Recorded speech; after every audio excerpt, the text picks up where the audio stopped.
Blog Talk Radio. Here we go.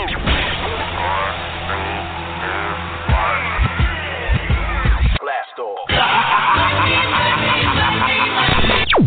This is True Capitalist Radio.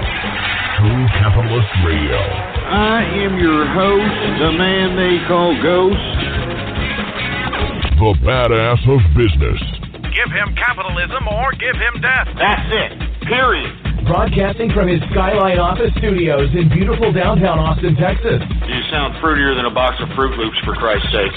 And now, he'll take it from here. Your host, the prognosticator of prognosticators, the man they call Ghost.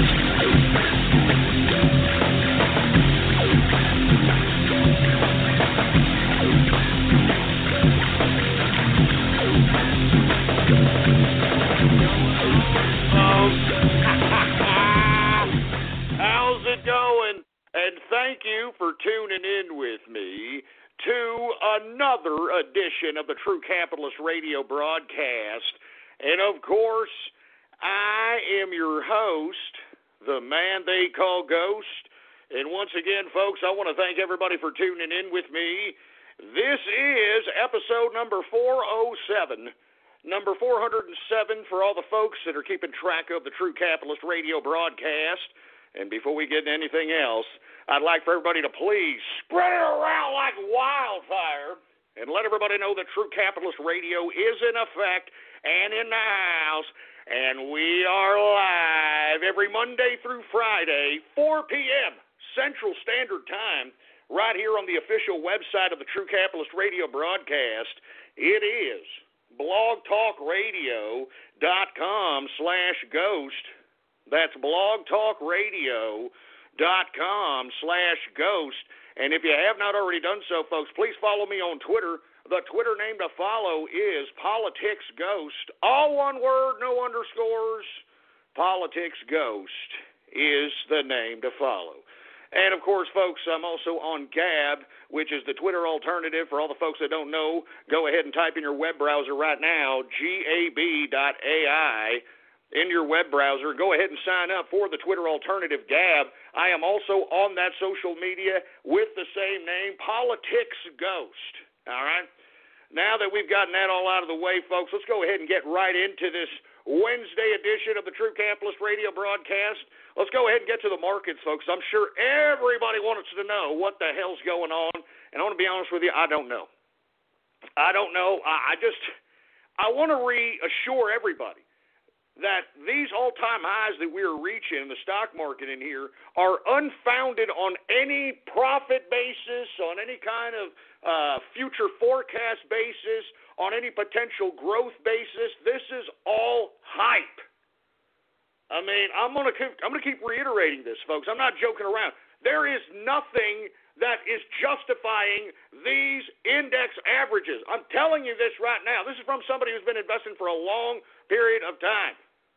So I would strongly advise everybody, I mean, if you can make yourself some liquidity doing some day or pattern trading, well, by all means, go ahead and do so. And I would like to go ahead and suggest for folks that unfortunately got hit up on ustocktrade.com with the Federal Reserve notice that they can no longer allow pattern or day trading. I have found another alternative that actually does not charge for the trades. I mean, they actually have no commissions for trades. It's called Robinhood. It is a trading app, folks, that allows individuals to go ahead and put in money. And as long as you have a cash account, from what I've read on the actual website of Robinhood, and they are not paying me to say this. I want to reiterate this. They are not paying me to say this. The only reason that I am suggesting this, because I want people in America that actually want to partake in gaining some liquidity in this market with all the volatility, with all the waves and the dips. I want everybody to be able to make capital and be able to partake in this. I mean, why should it be only exclusive to those on Wall Street? Now, according to Robinhood's own frequently asked questions page, you cannot pattern or day trade if you go through their Robinhood Instant program, which allows you to have $1,000 instantly once you go ahead and sign up and transfer money into your account. They will give you instant $1,000 without having to wait 3 to 4 business days to transfer it. But if you do that option, from what I've read, you will not be able to partake in pattern or day trading. Mind you also, if you have a margin account that is less than $25,000 on Robinhood, you are prevented from that pattern or day trading. But this does not, according to what I've read, and you can look on their website, folks, as long as you have a cash account and as long as you deposit cash in your brokerage account and wait the 3 to 4 business days so that your money can transfer into the account, you can pattern and day trade all you want to as long as you're buying and purchasing out of your own cash account and you have absolutely no kind of margin.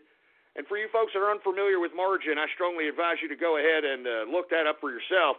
But this enables, and this is all I want. I want independent workers, capitalists, young college kids. I want everybody to be able to partake in the volatility of the market. Buy low, sell high.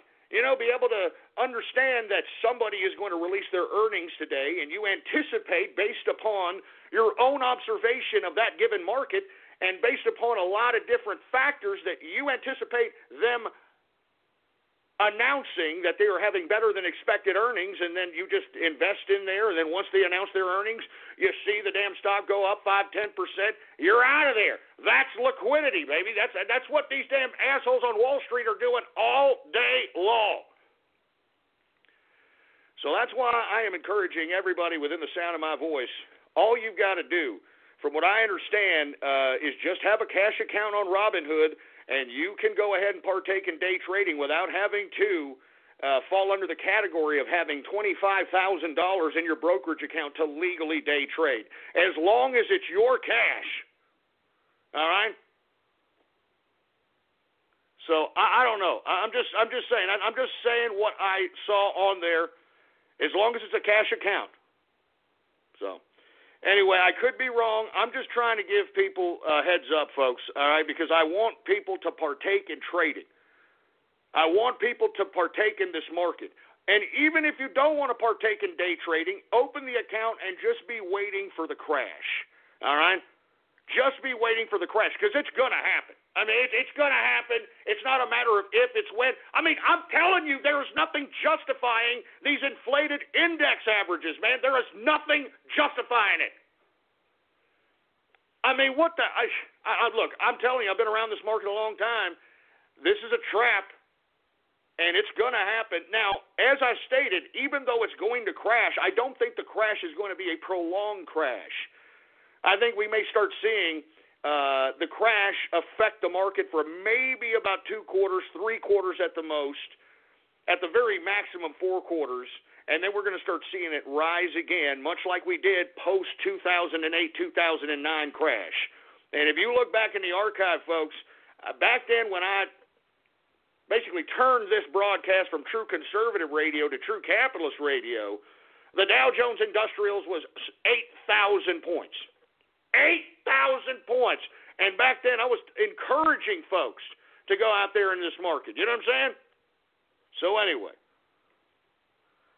I'm just saying, folks, and let me tell you, for you folks that want more information on Robinhood, go to that website, type in Robinhood stocks, Robinhood investing. You should be able to find it and take a look at their frequently asked questions. I saw on there that the 25,000 day or pattern trading rule only applies to those that fall under the Robinhood instant or margin categories.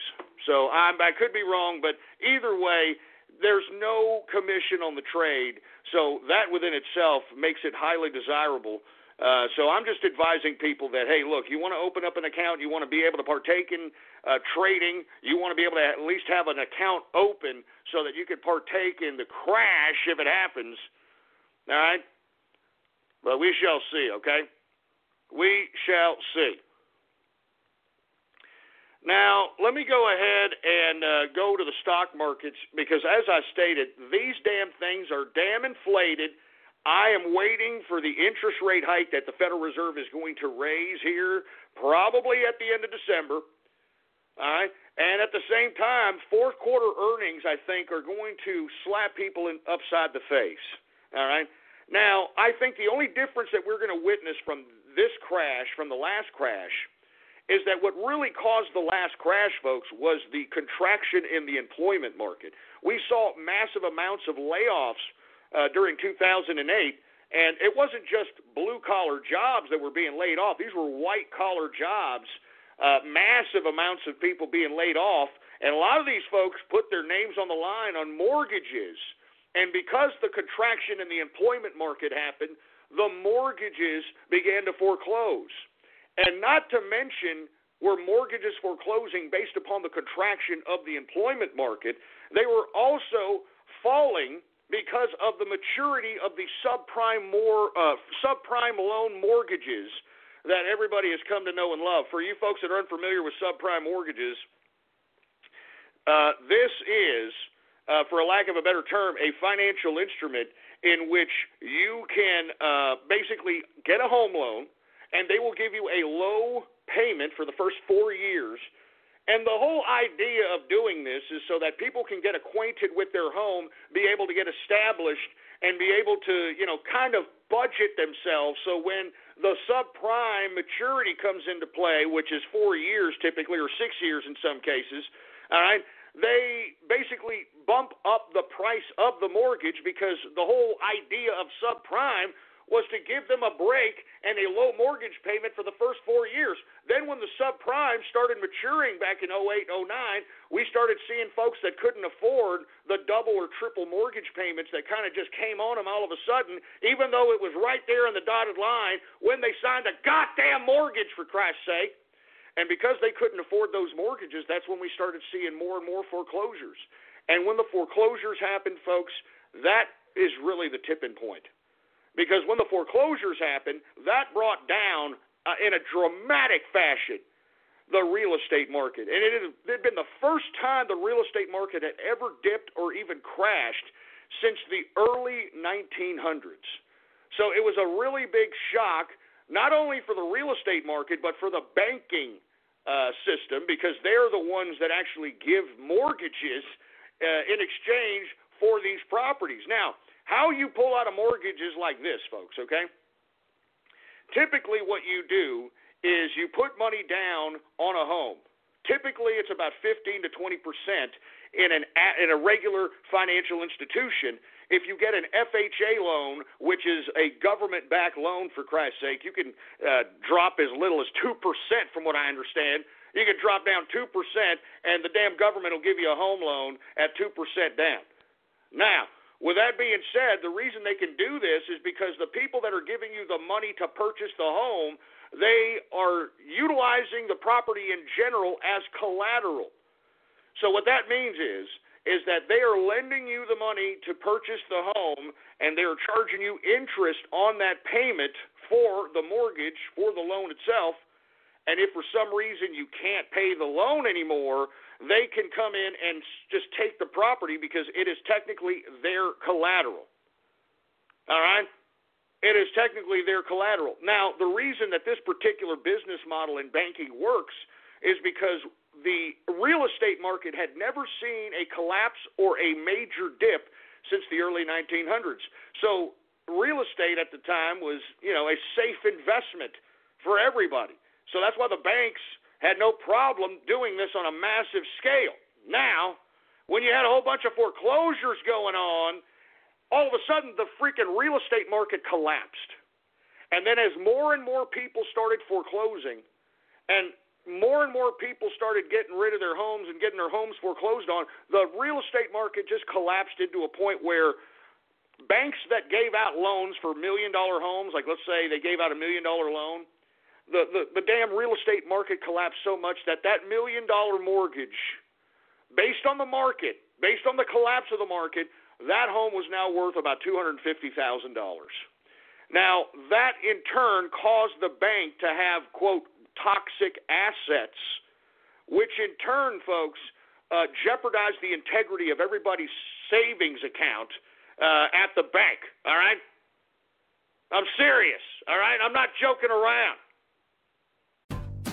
It's time for Holiday Taste of Sam's. Hurry into your club and sample delicious party foods. Get inspired and delight your friends and family throughout the holidays. While you're there, save on your favorite appetizers, like 3 pounds of easy peel shrimp for just $19.98, or 10 pounds of yummy Tyson chicken wings, also just $19.98. Treat yourself and save at Sam's Club, December 16th through 18th from 11 a.m. to 6 p.m. Join us for the Holiday Taste of Sam's Club. See Club for details. So as I'm stating, folks, this jeopardized the integrity of the banking system, and you know what else? Just as a side note, I know I've said this time and time again, but it bears repeating, folks. On top of these mortgages that were foreclosed on, the banks, because they knew that these mortgages, especially these subprime mortgages, were not going to be paid off, they developed their own financial instrument within their own banking system. Meaning, you had to be in the financial circle to be able to partake in something called derivative securities. Now, for you folks that are unfamiliar with derivative securities, it was actually a bet. It was a bet on each and every one of these home loans that were questionable, that were subprime, that were backed up by the government, so on and so forth. It was a bet on whether or not these people were going to actually pay for their mortgage or not pay for their mortgage. And the reason the banks did this is because they figured that if, for whatever reason, and let me tell you, the reason that they kept giving loans out is because the government forced the financial institutions to do so. So if the government forces the financial institutions to lend to people that 20 years ago would never have been lent money on a damn home, I mean, what's a bank supposed to do? The banks are going to figure out another way to make money just in case they lose money on these foreclosed homes. So what they did is they created an instrument called derivative securities. And with this instrument, they placed a bet on each and every one of these high-risk mortgage notes. And each one had a side. They had to have two different sides. One had to bet that this high-risk mortgage was going to fulfill its mortgage obligation, and the other side was betting that it was going to foreclose on its mortgage obligation. Now, what makes this even more complicated is that the insurance industry saw an opportunity to create more money on I'm not joking around. Whoever thought of this was an idiot, all right? But somebody at AIG thought it was a good idea to insure these derivative securities so that just in case you happen to be on the losing side of one of these derivative security bets, you still had the security of buying insurance on that particular derivative security investment from AIG, which is the largest insurance company in the world, all right? So with that being said, when all these damn houses started being foreclosed on and the banks started holding foreclosed properties that were toxic, I mean, where they had an outstanding loan of $1 million that was foreclosed on, and now the property that was their collateral is worth $250,000, I mean, they're out some major money. So what they did is they tried to cash out on their bets on their derivative securities, and those that lost their bets on the derivative security market wanted to be paid out their insurance on these bets, and all this cluster F of all this complicated web of financial crap is the reason why we had the financial collapse of 2008 and 2009. I'm serious. I mean, it just comes down to that. All right? Now, I would strongly advise everybody to remember that the reason that I just said that whole diatribe and the root cause of the domino effect of 2008, 2009 was the contraction in the employment market. Now, the reason I did that whole soliloquy about 2008, 2009 crash is because we are about to witness a crash in the market here. I can't really say when it's going to happen, but it's going to happen at least within the next quarter. All right? At least within the next quarter. So as I'm saying this, folks, prepare for a collapse in the market. We may even see a collapse, a slight collapse, because I don't think we're going to see as big of a contraction in the employment market because we have Donald Trump now as president. All right? And his focus is bringing jobs to America. And as long as people are gainfully employed in America, any potential contraction in the real estate market, in the stock market, is going to be very short. I mean, it's not going to be a prolonged, just 2008, 2009 Great Recession extended. Even to this day, I still think we're in the Great Recession, folks. We're not going to see that any longer because we're actually going to have people employed. And as long as there's people employed, even though we may see a dip in the real estate market, may see a dip in the stock market, it's going to be short-lived because we've got an administration that understands that gainfully employed American people is really the heart and the engine of America's economy. And that's why I'm glad Donald Trump is president, man. I mean, this man is focused on jobs, and that's what we need. We need to put America back to work. We need people to be, with pride and integrity. They can go to work, come home, and they can actually have money in their pocket to carve out whatever leisurely activities they want, whatever kind of home they like, whatever kind of car they want to drive, for Christ's sake. I mean, we need people with integrity again. So, once again, I would just strongly advise folks to stand back from the market from any long-term investment. The only long-term investment I did suggest was Ford Motor Company. And for you folks that have been following Ford Motor Company since I made that suggestion about last month, Ford Motor Company has taken a big rise in value. And the only reason I suggested it was not because it's a value stock that is going to raise in value, which the potential is there. I suggested it is because it is a low-priced dividend-based stock. And it's a stock that will pay you a dividend per share that you own every quarter. And you see, folks, that's what you want to do as a long-term investor. That's why I strongly advise everybody to sit on capital, to sit on cash, to sit on liquid right now. Do not, and I repeat, do not invest in any of these inflated markets at this point in time. I would say that you need to sit on cash. The cash is going to be king. I mean, the value of the dollar is unbelievable right now. The international investors throughout the world want to take profits in U.S. currency. They want to be paid in U.S. currency right now. And if the Federal Reserve does raise interest rates, that creates more value for the currency. That creates more value for the American dollar. So right now, cash is king. So I'm going to be sitting on a lot of cash until the stock market crashes. And when it crashes, folks, I'm going right in, and I am getting gang loads of blue-chip stocks, especially dividend-based stocks, so that every quarter I'm getting paid, baby. You know what I'm saying? On top of however high the value of the blue-chip stock goes, I'm getting paid. You understand? I mean, this is capitalism. This is how you do it. You make your money work for you, folks. You make your money work for you.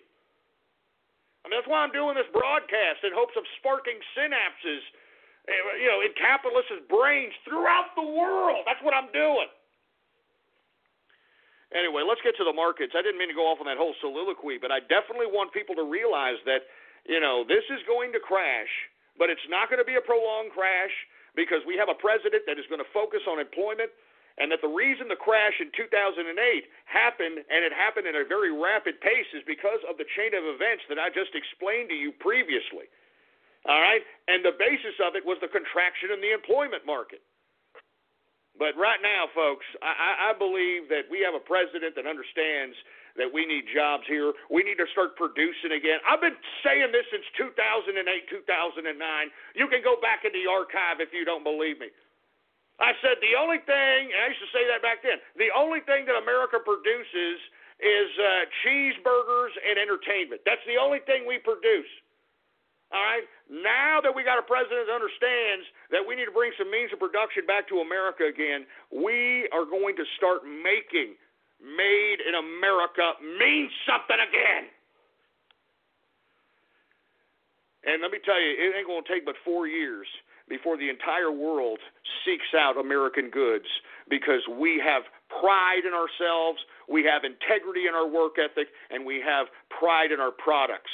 we give out good quality products to the world. And that's what we'll be again, folks. I guarantee it, that's what we'll be again. Anyway, let's get to the market overview here. We got the Dow Jones Industrials up today. Get this, 297.84 points on the day. I mean, come on. Come on.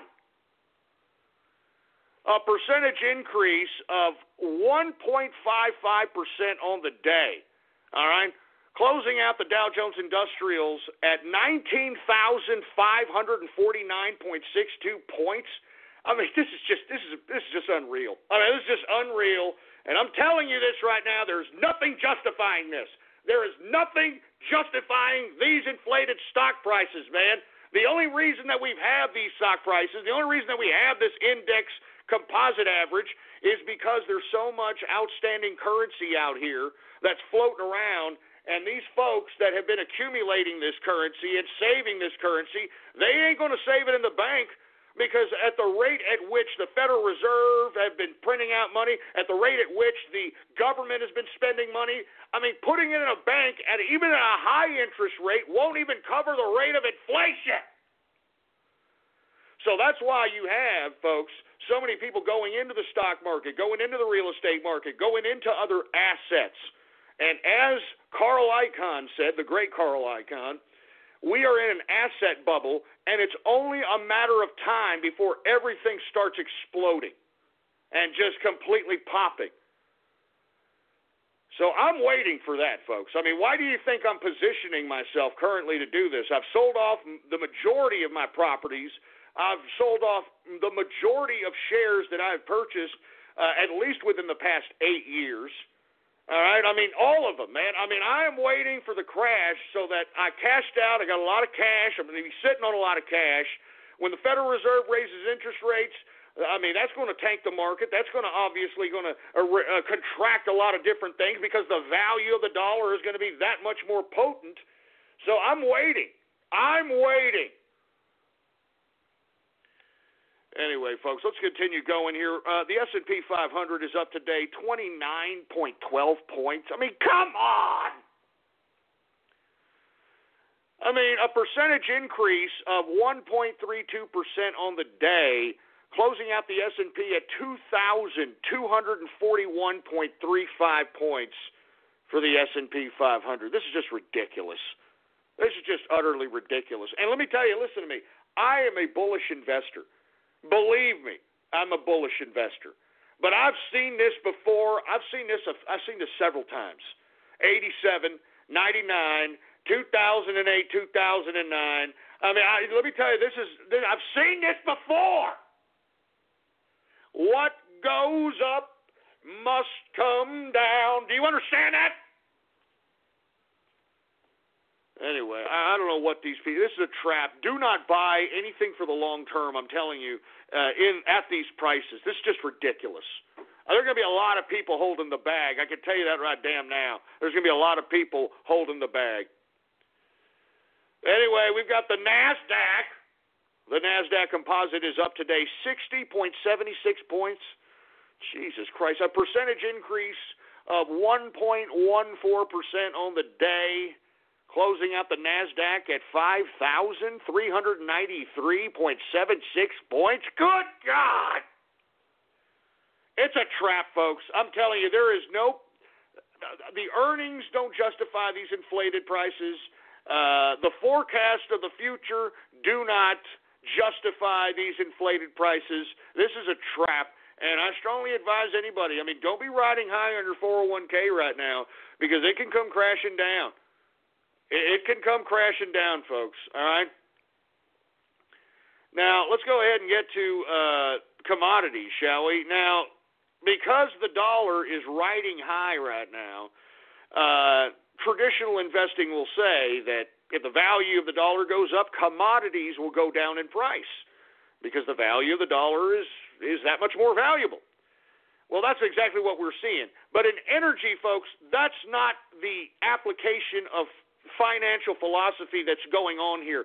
What's going on here is these assholes at freaking OPEC, they don't know their asses from their elbows, for Christ's sake, man. They don't know whether they're going to cut. They don't know whether they're going to overproduce. They don't know jack. I mean, they need to loosen up the damn they need to loosen up their turbines or something. I mean, it is obviously restricting oxygen in their goddamn stupid desert-loving heads. All right? Now, this is just stupid. They announced that they were cutting production last week. The damn freaking market in the oil markets went up 10 or 11%.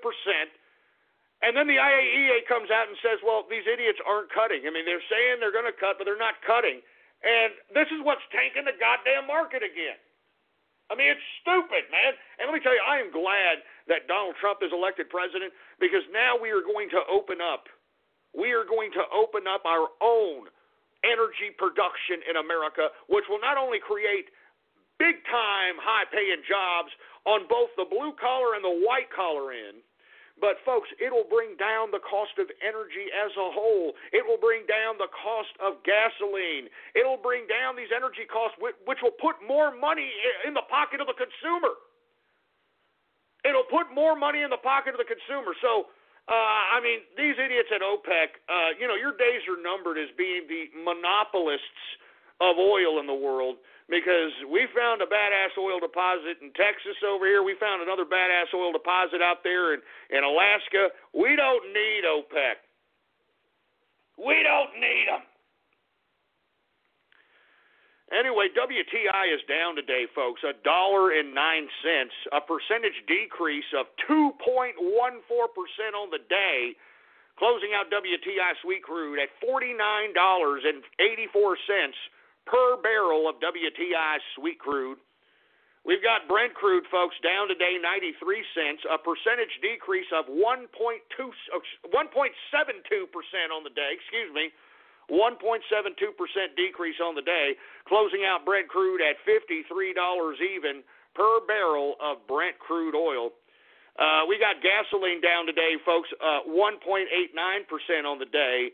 Natural gas, after having 4 and change percent increases for the past couple of days, we are finally starting to see profits being taken in this particular helter-skelter commodity. It is down today 1.93% decrease on the day for natural gas. Heating oil is down today 1.43% for heating oil, which is odd because we are now seeing a blanketed Arctic front coming into the United States. It's making everybody a little chilly, to say the least. Anyway, let's get to the metals, shall we? The metals! Let's get to the goddamn metals! Let's go ahead and get to gold. Gold is up slightly today, $5.40. A percentage increase of 0.46%, closing out gold at $1,175.50 per troy ounce of gold. Now, once again, folks, this doesn't make any sense. You understand this. This does not make any sense, okay? Traditionally, if you're going to see increases in equities, you're going to see a decrease in commodities. If you see a decrease in equities, you're going to see an increase in commodities, specifically metals. Specifically metals. But now today, folks, everything is riding high in the metal sector here. I mean, take a look at goddamn silver. Did you see silver today? I mean, what the hell? What the hell is in the investor's mindset? They're spastic. They're erratic. They don't know what they're doing. Silver is up today 38 cents. A percentage increase of 2.23% on the day. I mean, good God. If that doesn't spell uncertainty in the investment mindset, I don't know what does. If that doesn't spell uncertainty in the investment community, I don't know what does. So I'm telling you, these investors don't even know why the hell these high stock prices are happening. They don't even know. Anyway, let's get to copper, folks. And here's the irony. Copper's down 1.29%. Doesn't make any goddamn sense. Copper's down 1.29%. And platinum, I don't know who still buys platinum, for Christ's sake. Platinum is up modestly like it usually is. It's either up modestly or down modestly. It is up 0.07% on the day for platinum. Let's go ahead and get to agriculture, folks, all right? A lot of blood out here in the agriculture sector, and rightfully so if you're going to see an increase in the damn value of the dollar. Corn, we're finally starting to see profits taken in corn. I'm sick of seeing these 2 for $1 prices on goddamn corn, for Christ's sake. And these corns are, I mean, they're little, man. They're harvesting teenage corn or some crap. I mean, every time I get a goddamn ear of corn, it's small as crap, and it's not even yellow. It's not even yellow.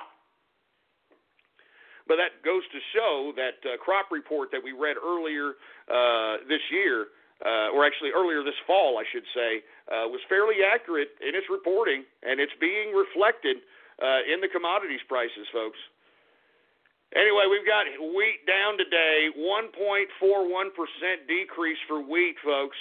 Oats are up today. They're up 1.96% on the day. We've got rough rice down modestly, 0.30%. We've got soybeans up 0.12%.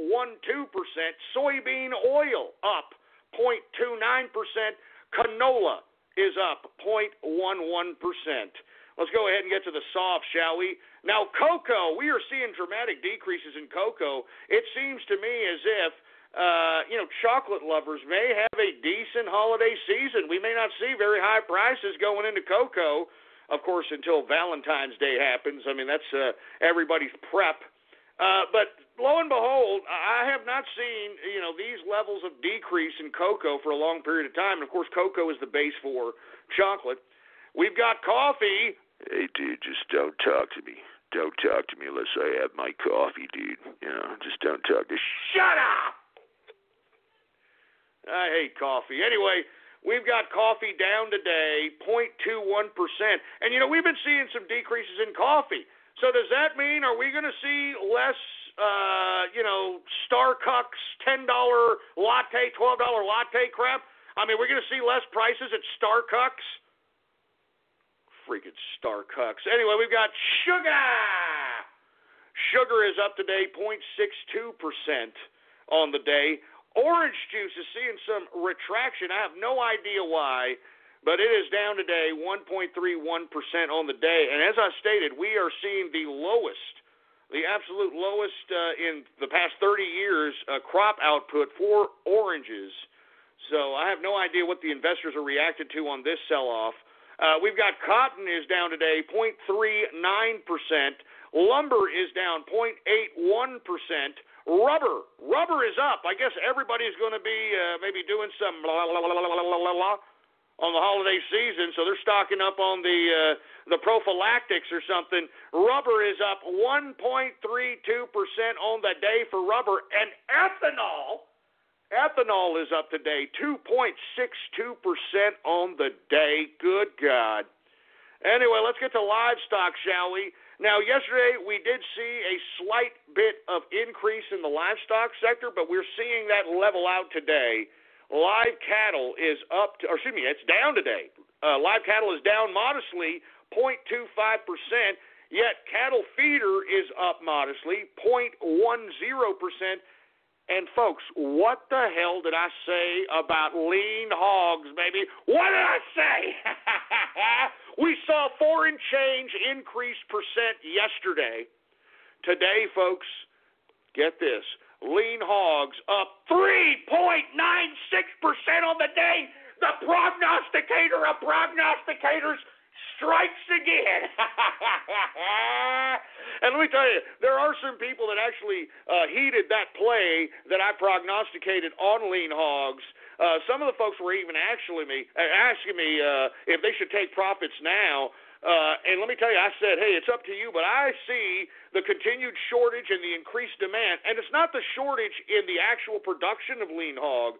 It's the processing plants that is having a shortage. And it's because those processing plants are having a shortage, the demand may not, or the supply may not meet the demand. So as a result, the increase in lean hogs and ham bones and all this other crap goes up, all right? It goes up. Anyway, folks, that, my friends, is the markets for your ass, all right? folks, let me tell you something. I'm having a great day today. Donald Trump is once again kicking ass, taking names. All right, he slapped Boeing Aeronautics yesterday, slapped Boeing around, canceled their effing contract for being $4 billion over budget on the new Air Force One. I'm telling you, that's what I'm talking about. That's what chief executives need to do. But lo and behold, folks, Donald Trump is Time Magazine's Man of the Year. Look, I know they're saying Persons of the Year, but come on, man. Do we have to be this goddamn politically correct, man? Oh, the Persons of the Year. This is the Man of the Year. 2016 was the year of Donald Trump, for Christ's sake. The year of the Trump train. The year of the capitalist army. The year of the meme wars. It'll be an unforgettable year as far as I'm concerned, and I hope that those that are listening in, that have been listening to me ever since I came back in March, it's been one hell of a ride, hasn't it? It's been one hell of a ride. Everything that we have gone through, everything that we have done, I don't even want to get into it. There's just so many things we did to aid the progress of the Trump train to make sure that Donald Trump was going to be elected president, and we are now victorious. And as I've stated time and time again, this is a capitalist revolution. This is a capitalist revolution. And I said that this revolution will be digitized. Remember, I always said it. I said it during the summer. This revolution will be digitized, baby. And look at it. It sure as hell has. It sure as hell has. Anyway, let me calm my ass down here. Once again, Donald Trump, Time Magazine's Man of the Year. I'm telling you, this man is the modern-day George Washington, all right? This is a man that is the manifestation of for the people, by the people. And that's why I continue to say, folks, now that we have become politically active and we are practicing a government made for the people and by the people, we have to continue to participate in politics. We have to continue to participate. If we don't, we're going to see what we saw for the past 50, 60 years. Dumbass, ridiculous, un-American political bureaucrats selling out, fleecing America, making us a third world technocratic country. That cannot happen ever again. That could never happen again. And let me tell you, this is a long time coming, folks. I've been broadcasting since 2008.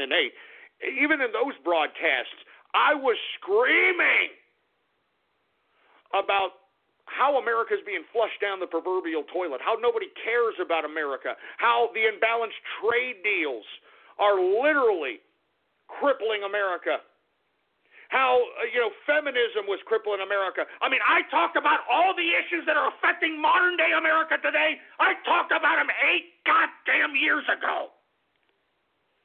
And you can go back in the archive, folks. All my episodes are time-dated and stamped, and you can download them absolutely free at blogtalkradio.com/ghost. I'm serious, all right? Almost 1,500 hours of broadcast content, baby. You understand that? Almost 1,500 hours, baby. Come and get some. Anyway, folks, let's go ahead and get to some Twitter shout-outs. And before I do, let me go ahead and take a swig of this. I'm not going to plug whatever scotch this is, but I'm taking a swig of it. Good stuff, good stuff. Anyway, before we get to Twitter shout-outs, folks, I know I was supposed to develop some level of pony merch today. And I have, but I've gotten. I don't know. I don't know whether I've gotten worse feedback not to do it or worse feedback to do it. I've gotten a lot of demand to do it, and yet I've gotten a lot of demand not to do it. Now, as I stated yesterday, if I'm going to get some kind of pony merch out here, I want to make sure that I turn all these damn bronies into some level of capitalist.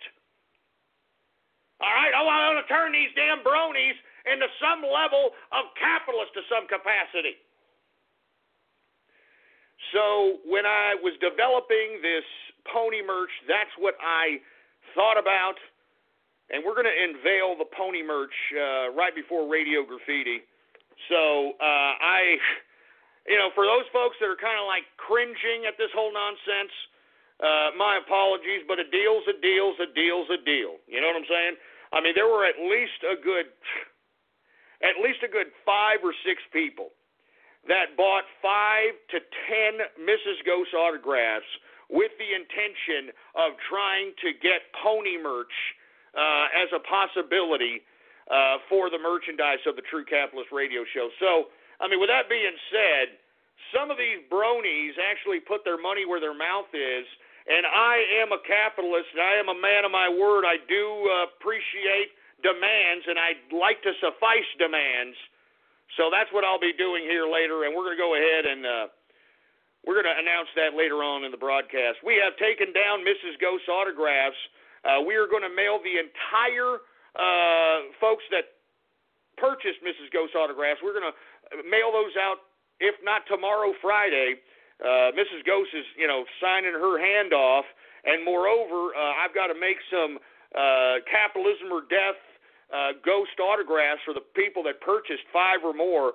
So give us some time. Friday should be the time that they're sent out. They should be there to you by next week to some capacity. If you're in the international community, it may be a little longer.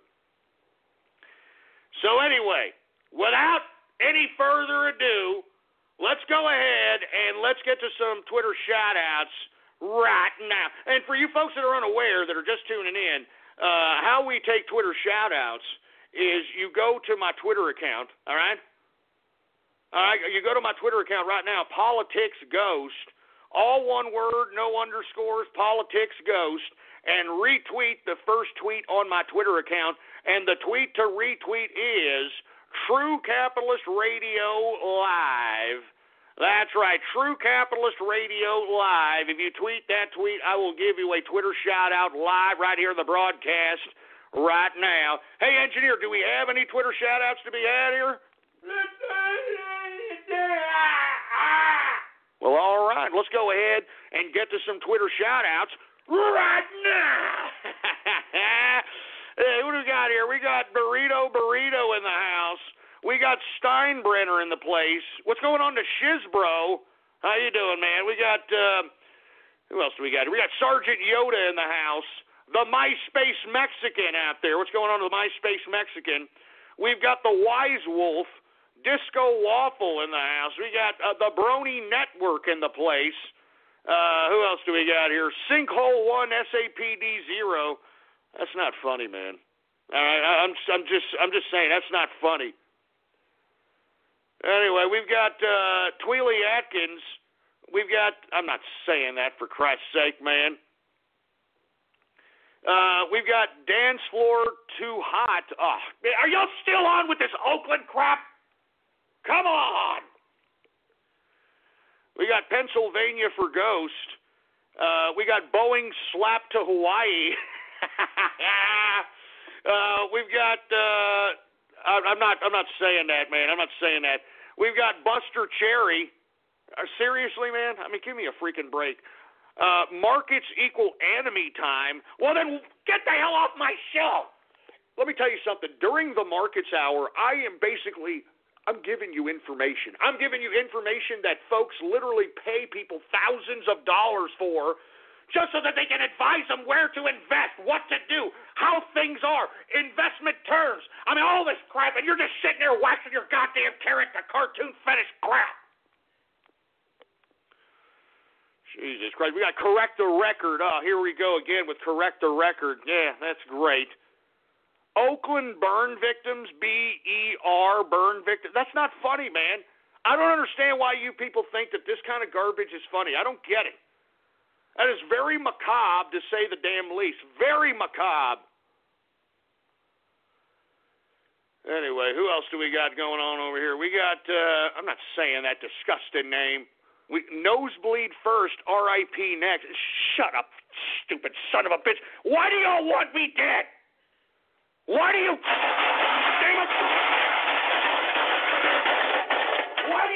joke about me dying. I don't get it. I mean, why? I don't get it. This is sick, man. Just give me the freaking goddamn mic, man. Why? Jesus Christ. We got NRJ Commando in the house, for Christ's sake. We got Tammy in the place. What's going on to Tammy? We got Green Leader in the house. We got Exara Hawks in the place. What's going on? Stomp Ghost's teeth in? You son of a bitch. Stomp Ghost's teeth in. You come on down here and try to do it, boy. I'll stomp your teeth so far down your throat, you'll be able to chew your own ass crack. So come at me, you freaking little fart. Anyway, we got Mark Montag. What's going on to Mark Montag? We've got the Lost Brony. Oh, that's great. Who else do we have here? We've got, I'm not going to say that. That's horrible. We got Supervillain Hero, for Christ's sake. We've got the Smiler in the house. What's going on to Smiler? A lesson in trickery. What the hell does that mean? What the hell does that mean? Patriotism down by 1,941%. You son of a bitch! Now you're jerking off to freaking making fun of Pearl Harbor, you sack of crap. You guys are heartless, man. I'm serious. You troll terrorists and cyber bourbon. I'm telling you, you all are heartless. You all need to find a goddamn soul. Oh, my God. Give me the freaking mic. Give me the Oh, my God. We got Bum Crack Mountain. Oh, that's great. That's fresh. Jesus Christ. Who else do we have here, for Christ's sake? I'm not saying these disgusting, despicable names. You know who you are, you scumbags. Who else do we have here? We got Ghost versus Aquaman. Just shut up, you stupid moron. We've got Ghost Techie Tojo. What the hell does that mean? What the hell does that mean? What else do we got? We got Trans Double Dip. Did you actually put a pair of balls on a dip? You put a pair of balls on a dip and chip? Oh, man, It's time for Holiday Taste of Sam's. Hurry into your club and sample delicious party foods. Get inspired and delight your friends and family throughout the holidays. While you're there, save on your favorite appetizers, like 3 pounds of easy peel shrimp for just $19.98, or 10 pounds of yummy Tyson chicken wings, also just $19.98. Treat yourself and save at Sam's Club, December 16th through 18th from 11 a.m. to 6 p.m. Join us for the Holiday Taste of Sam's Club. See Club for details. Anyway, we got Gabe the 13th. What's going on to Gabe the 13th, man? I saw your framed frame of the autographs. Cool as hell, man. We've got we want Brony merch. Okay, great. Yeah, okay, that's great. Scalp pony merch on eBay. Let me tell you something. Whatever I release as it pertains to pony merch, it's probably going to be the most sought-after artifact at freaking BronyCon. I guarantee it. All the little bronies are going to be like, I want Ghost's merch. I want it. I'm willing to pay any price to get it. I'm willing to pay any price to get it. Anyway, we've got, who else do we have here, for Christ's sake? We got Supa in the house. We've got parentheses, trumping capitalist in the place. Oh, I don't know what the hell you're smoking, man, but you got to stop it, man. I'm serious. Who else do we got going on over here? Of course, if you want a Twitter shout-out, all you got to do, folks, is retweet the tweet that states True Capitalist Radio Live on my Twitter account. And, of course, the Twitter account is Politics Ghost. All one word, no underscores. Politics Ghost is the name. And the reason I do Twitter shout-outs is an attempt is an attempt at making this damn show a little interactive. But as you can see, folks, this is the internet, and look at these goddamn stupid sick ass names. Look at these stupid sick ass names, for Christ's sake, man.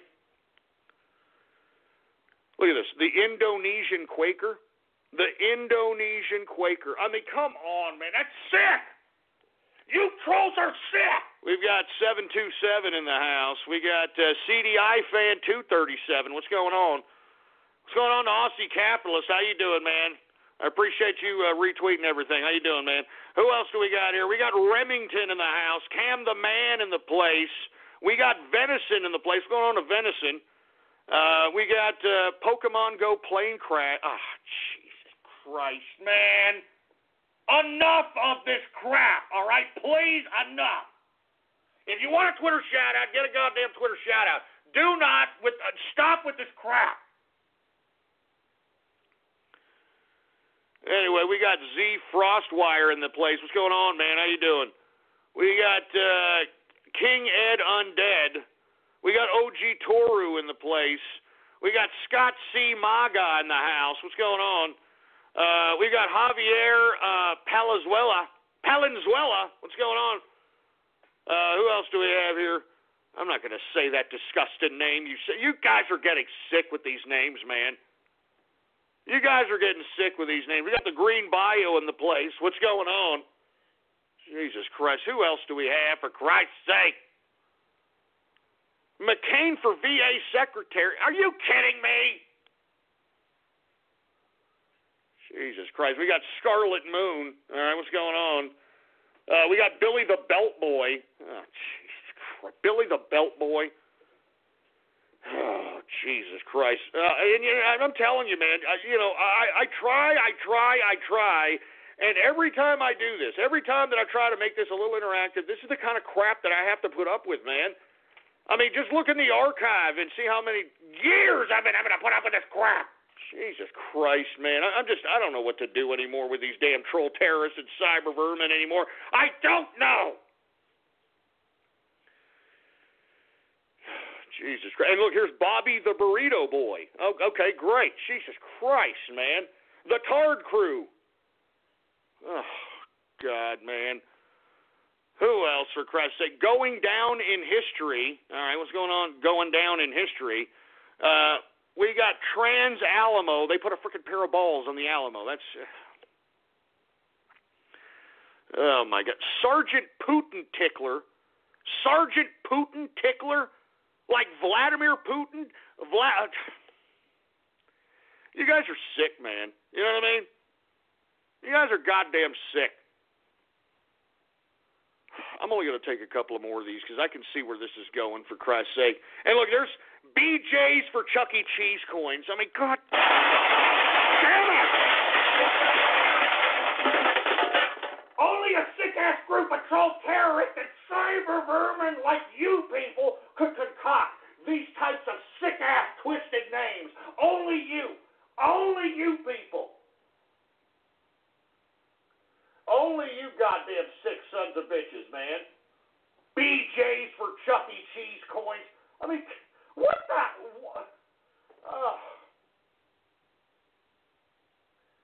Oh, my God. I'm only going to take a couple of more of these. Then we're going to end this crap. I'm not joking. I'm only going to take a couple of more of these Twitter shout-outs, and I'm going to move on because this is just getting ridiculous. All right? This is just getting ridiculous, stupid, and freaky. Jesus Christ. Who else do we have here, man? I'm not saying these sick names, for Christ's sake. Man, look at this. Ghost wears a brony thong, you asshole. Shut up, you sick, twisted prick, or I won't put out the pony merch. You bronies keep coming at me. I won't put out the pony merch, you son of a bitch. We got Edgar Raines in the house. We got, I'm not saying that disgusting name. We got Colonel J in the place.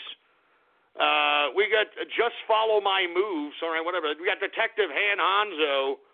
We got Artron Havoc in the house.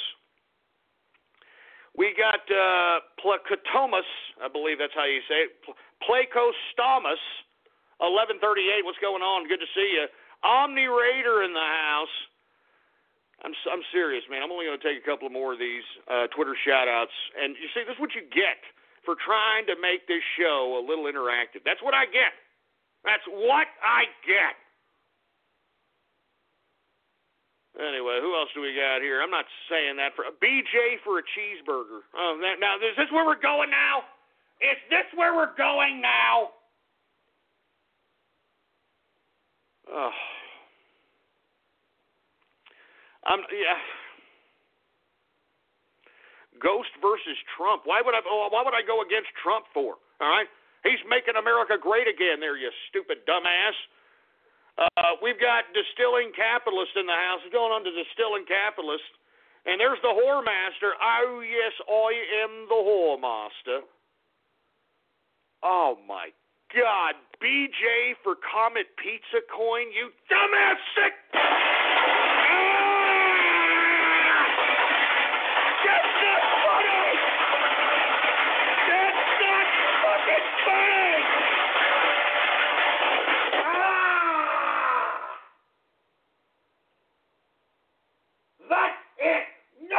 Twitter shout-outs. That's not funny. Twitter shout-outs is over. Twitter shout-outs is over.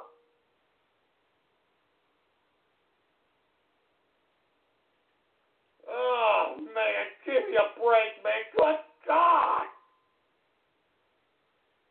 Good God. Oh, God, man. Give me the freaking mic. Give me the mic. That's not freaking funny, you sick, twisted pricks. Oh, my God, man. What's going on at Corn Waffle, Indy Juicy? What's going on, man? I mean, I can't believe what's going on at Strictly Diesel. I mean, Rachel Wallace. I mean, come on, man. I had enough. That's enough, all right? Let's move on with the broadcast. We're already in the second hour of the True Capitalist Radio broadcast. And, of course, I am your host, the man they call Ghost. And once again, I want to thank everybody for tuning in with me. Before we get started, I'd like for everybody to please spread it around. Spread it around. Spread it around like wildfire. And let everybody know that True Capitalist Radio is in effect and in the house. And we are live every Monday through Friday, 4 p.m. Central Standard Time, right here on the official website of the True Capitalist Radio broadcast. And it is blogtalkradio.com/ghost. That's blogtalkradio.com/ghost. That's the official website. Every one of my episodes since 2008 is there to download free. They're all timed, downloaded, dated, and stamped. Look them up. The prognostication of prognostications, baby. Now that we got that out of the way, please follow me on Twitter, too, if you have not already done so, all right? Jesus Christ, the Twitter name to follow is PoliticsGhost. All one word, no underscores, PoliticsGhost. Anyway, now that we've gotten that out of the way and had a humiliating session of goddamn Twitter shout-outs, for Christ's sake, let's go ahead and move on to the broadcast here, and let's talk about some things. Where the hell was I there, engineer? Oh, that's right. Donald Trump being named Time Magazine's Man of the Year. Woo! I'm telling you, baby. I mean, we just keep winning, right? I mean, the Trump train just keeps on winning, baby. I'm loving it. Are you tired of winning yet, baby? I'm not. I want to continue to win, baby. Continue to win. Woo! Anyway, folks, as we continue onward, Donald Trump is continuing to construct his cabinet. And let me tell you, he added a few seats today, to say the least. And I don't want to go over each and every single one of them. But one of them I do want to discuss is Scott Pruitt, the Oklahoma Attorney General suing the EPA. He's now the head of the EPA. Woo! That's what I'm talking about. No more of this environmental cookie cutter crap. Enough. I'm tired of these green, tree-hugging, save-a-whale, virtue-signaling pieces of garbage trying to guilt-trip America into paying more money for crap that they have no reason to pay more money for. Light bulbs, energy, green crap, organic crap. Shove it up your ass. All right? Seriously, man. I'm tired. I'm tired of it, man. Jesus Christ, man. Give me my drink, for Christ's sake. I'll drink to the decimation of the EPA. I'm glad that Donald Trump chose Pruitt, for Christ's sake, man. I'm glad. I'm glad.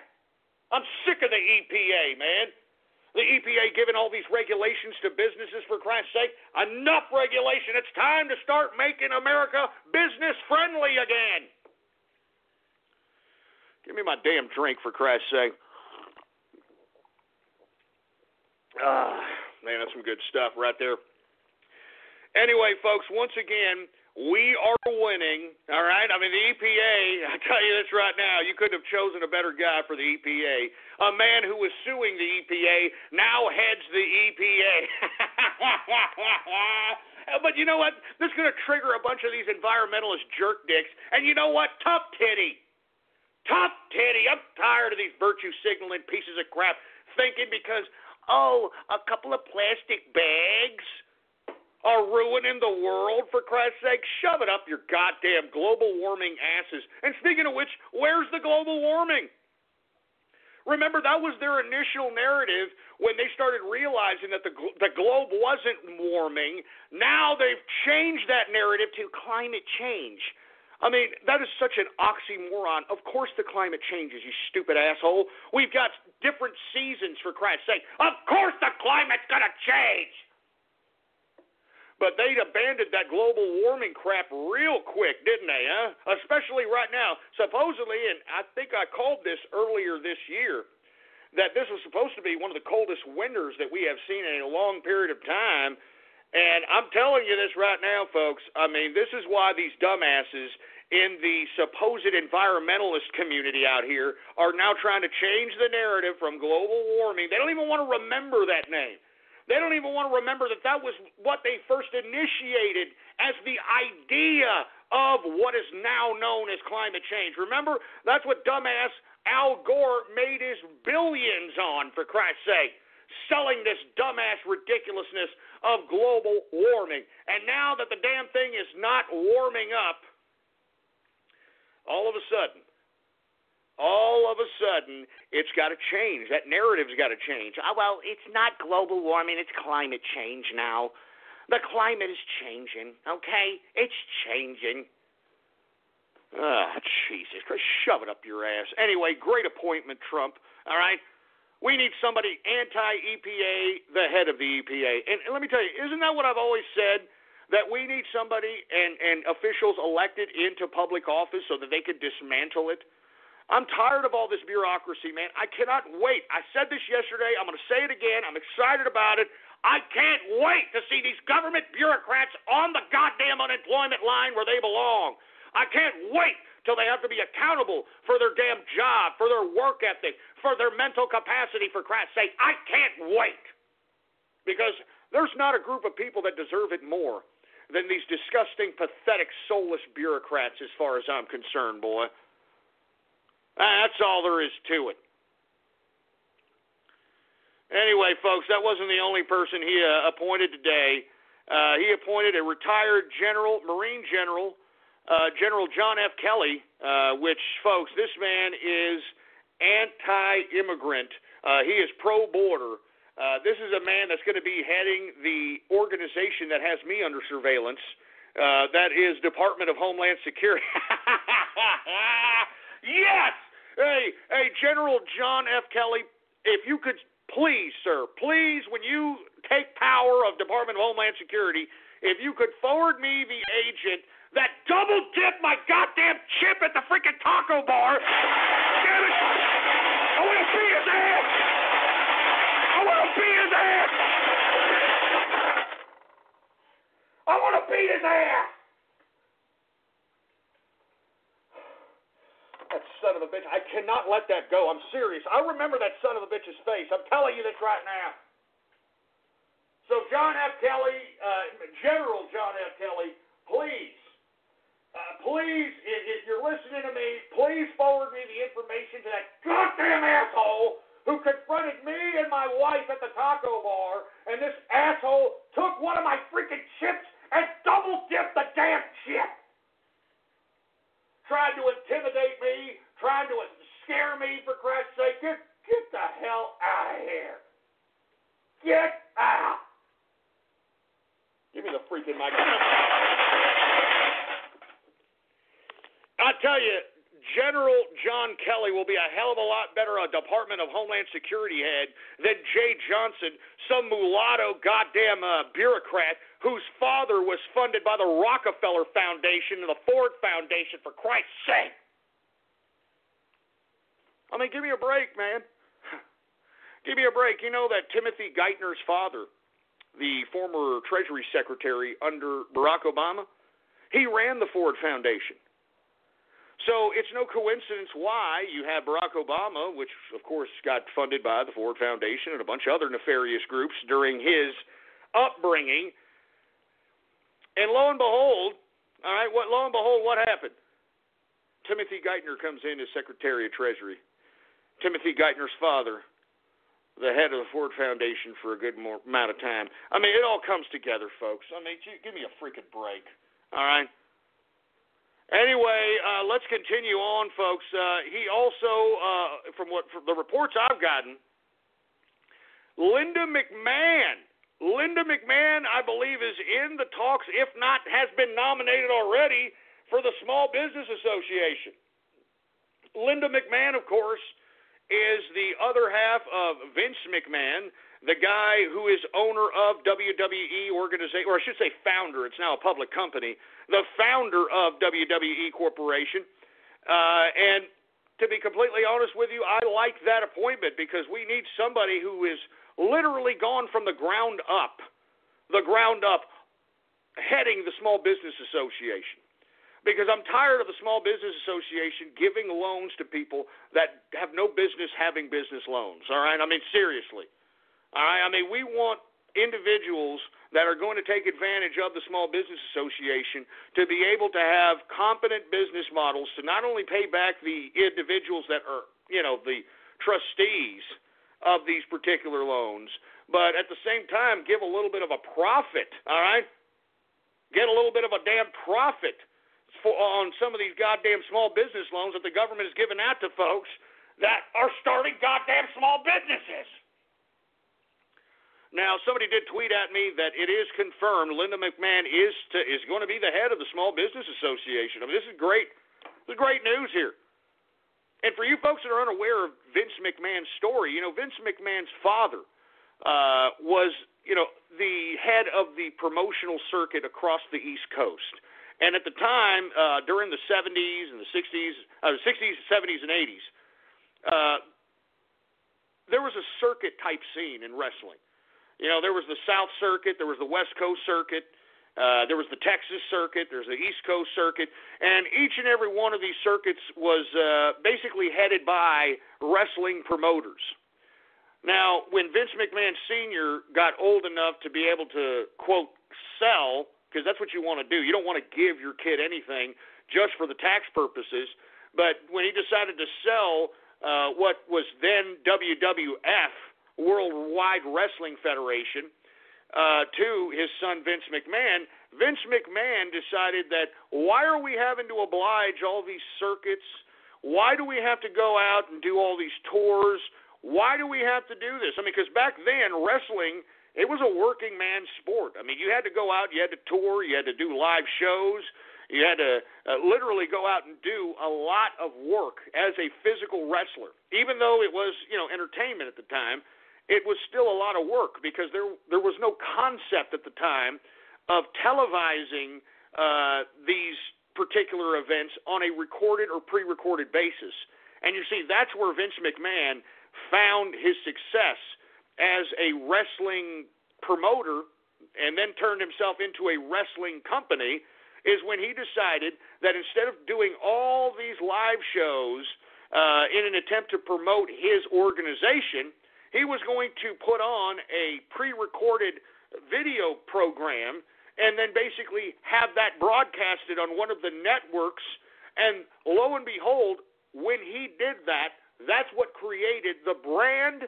That's what created the dominance of WWF. And it was that single decision that created Vince McMahon and the WWF.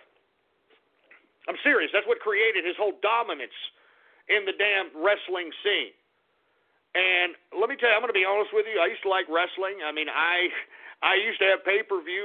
As a matter of fact, I was one of the few folks back in the 80s that actually had cable. You know, people thought I was nuts that I was paying for TV because at the time, everybody had the little rabbit ears. They had the little console TVs with the rabbit ears on there, and they would just get the ABC, CBS, NBC trifecta, and they thought that was good enough. All right? I was one of the first people out in my neighborhood at that time to pay for freaking cable. People thought I was insane. And then once I started paying for cable, they had this thing called pay-per-view. Pay-per-view. And that's when Vince McMahon had WrestleMania 1, he had WrestleMania 2. And believe it or not, folks, during those first WrestleManias, Donald Trump had a very integral part in basically making McMahon a success in these WrestleManias. I mean, I believe one of them, I don't know if it was the first one or the second one, I can't remember, was actually at the Trump, one of Trump's properties. I forgot which one it was. I think it was the Taj Mahal, I believe. I'm not really sure. But either way, folks, this is why it's very, very interesting to have Linda McMahon as a part of the Small Business Association, because the friendship between the McMahons and the Trumps go back 30-plus years.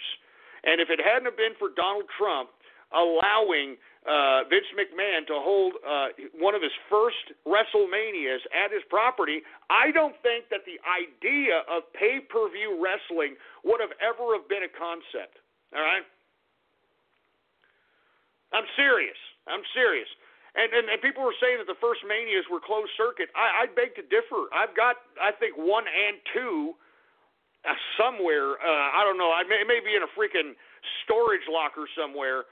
But I was one of the first people to have a VCR in my neighborhood as well. I mean, it was one of these VCRs that were like big as hell, and it was huge at the time. And it was actually a brand that JCPenney produced. It actually had JCPenney VCR on it. And lo and behold, I was able to record these pay-per-view events. So in my personal opinion, if I could find it, I'm pretty sure I have it. I mean, I remember one when, the infamous Andre the Giant Hulkster one, when Bob Uecker, remember when Bob Uecker was announcing, for Christ's sake? That was pretty funny, so on and so forth. So I'm not sure. It was one of the first few, all right? It was one of the first few. No, it wasn't Betamax. I had one of the first VCRs back in like 1983, and it was sold actually by JCPenney, and it was unbelievable. As a matter of fact, I'm telling you, everybody was at my house back in the day in my neighborhood, for Christ's sake, man. I mean, serious. Everybody wanted to have a party at my house because I had cable TV, I had a VCR, and nobody had even heard of the damn things, man. So anyway, let me go ahead and continue on. I didn't mean to go off on that tirade about wrestling, but I just want to let everybody know that the relationship between the McMahons and the Trumps go back a long, long time. And it's a business relationship of self-made folk. Self-made folk. I mean, let me tell you, okay, so McMahon got left a promotional circuit. Big deal. It was his prowess. It was his decisions. It was his ideas that created the momentum necessary for him to become a billionaire. Self-made billionaire. Same with Donald Trump, for Christ's sake, folks. I mean, Donald Trump, self-made billionaire. Okay, his dad left him a few $1 million. So what? Rich kids are left millions of dollars all the time. All right? Most of them just burn it, or they turn into, left-wing, long-haired liberal hippies, or they just turn into something complacent, something easy. Non-profit organizations, non-profit art galleries, all this crap. But Donald Trump, folks, he kept full throttle in the real estate business. He went full throttle in business in general. And that's why I'm saying these guys are self-made billionaires, and that's why they're friends. I mean, that's why the McMahons and the Trumps are friends. I mean, every time that they list, the Forbes top 100 people or something in that capacity, they always have McMahon as like a footnote. You could tell that they don't like Vince McMahon as being a part of the Billionaires Club, nor do they like Donald Trump. All right? Donald Trump. All right? And somebody is telling me that 4 and 5 were at Trump Plaza. So, okay, Trump Plaza in Atlantic City. Either way, they had not been doing business with each other. As a matter of fact, Donald Trump was there at one of them. He was there at one of them with Ivanka, if I'm not mistaken. So, I mean, I'm telling you, I remember seeing Donald Trump at one of these WrestleManias. That's, it was Donald Trump. That's Donald Trump. Now the man's president. Oh, man. Anyway, let's continue going, folks. I mean, listen, I'm just talking about this cabinet seat, this Trump administration, because, I mean, it's very integral on what kind of a government we're going to have. And I'm liking every one of these picks. There's not one that I have any kind of doubt on, because I personally believe that this is what we need out here. We need a government that is made for the people and by the people. We need a government that is going to initiate everything that Trump promised the American people in his campaign. He needs a competent administration to make sure that he can do what he said he was going to do. And I'm liking this, man. I'm serious. I'm liking this, baby. I'm liking it. It's time for Holiday Taste of Sam's. Hurry into your club and sample delicious party foods. Get inspired and delight your friends and family throughout the holidays. While you're there, save on your favorite appetizers, like 3 pounds of easy peel shrimp for just $19.98, or 10 pounds of yummy Tyson chicken wings, also just $19.98. Treat yourself and save at Sam's Club, December 16th through 18th from 11 a.m. to 6 p.m. Join us for the Holiday Taste of Sam's Club. See Club for details. Anyway, folks, once again, I'm loving this. And look, I'm going to continue on with Trump news. And the reason I am, folks, because I can already feel making America great again. I can already feel the optimism. I can't wait for 2017. I think 2017 is the year of the capitalist. It's the year when a budding capitalist, or anybody that wants to become a capitalist, it'll be the entrance point for an easier path to capitalism.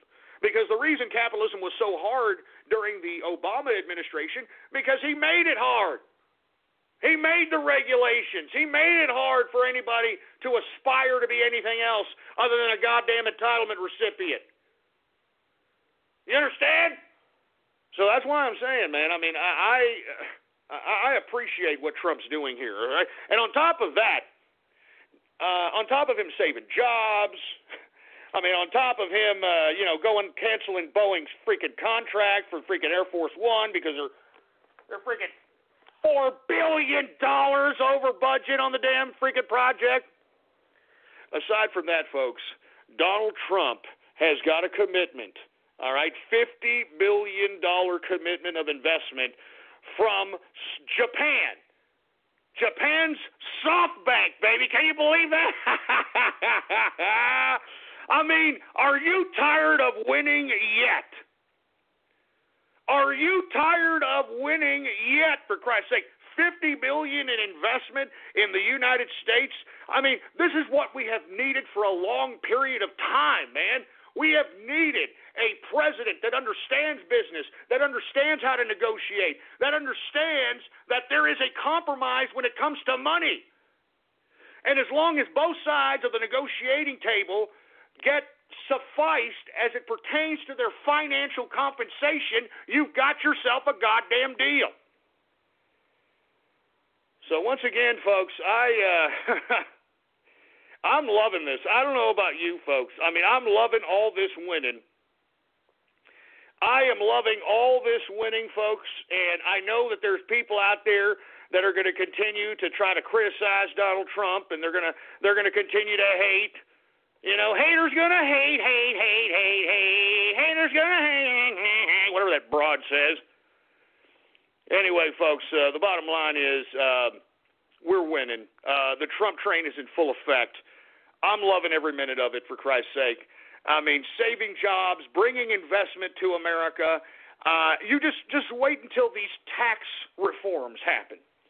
Wait until these tax reforms happen. As I've stated many times before on this broadcast, folks, there are at least, and this is just an estimate based upon the experts that have analyzed the offshore money that is being housed offshore by multinational corporations that are based here in America. There's approximately $3 to $4 trillion.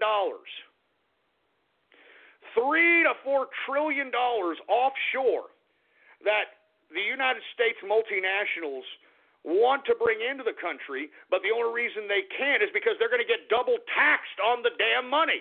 And I've said this time and time again, the reason that they can't bring in the money is because, folks, if you're a multinational corporation that's headquartered here in America, and let's say you make money in Britannia, you make money in Ireland and all these other markets, well, you have to oblige by their laws and their tax systems, and once you make the profit in these markets and pay the taxes, well, what you want to do is bring the money back to America, right? Well, nope.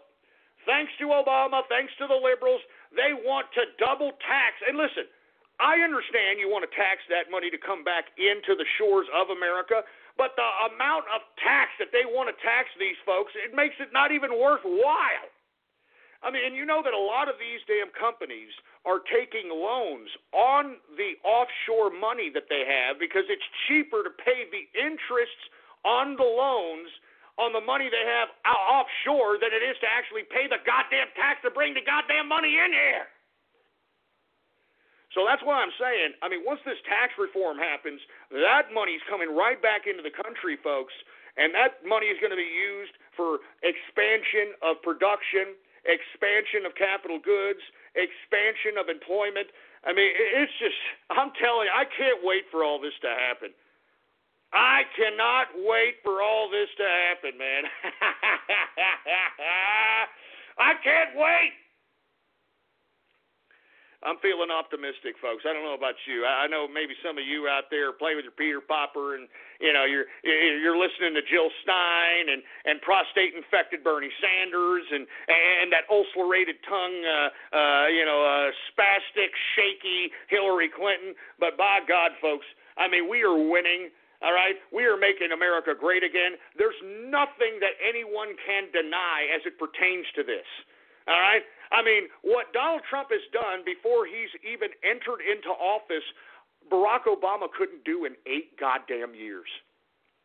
I mean, think about that just for 1 second. What Donald Trump has done before he's even entered the office, this stupid idiot in office today, Barack Obama couldn't even accomplish that in 8 goddamn years. I even tweeted a video in which Barack Obama was talking to some folks and was literally criticizing Trump, saying, how is he going to do that?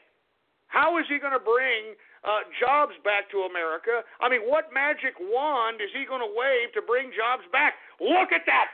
Look. Take notes, Obama, you stupid, useless piece of trash. Look. You just got owned, Obama. You just got owned. So go ahead and eat your own goddamn words, you stupid, dumb scumbag. Good God. Anyway, folks, I'm not tired of winning yet. I am not tired at all. I'm loving every minute of it, all right?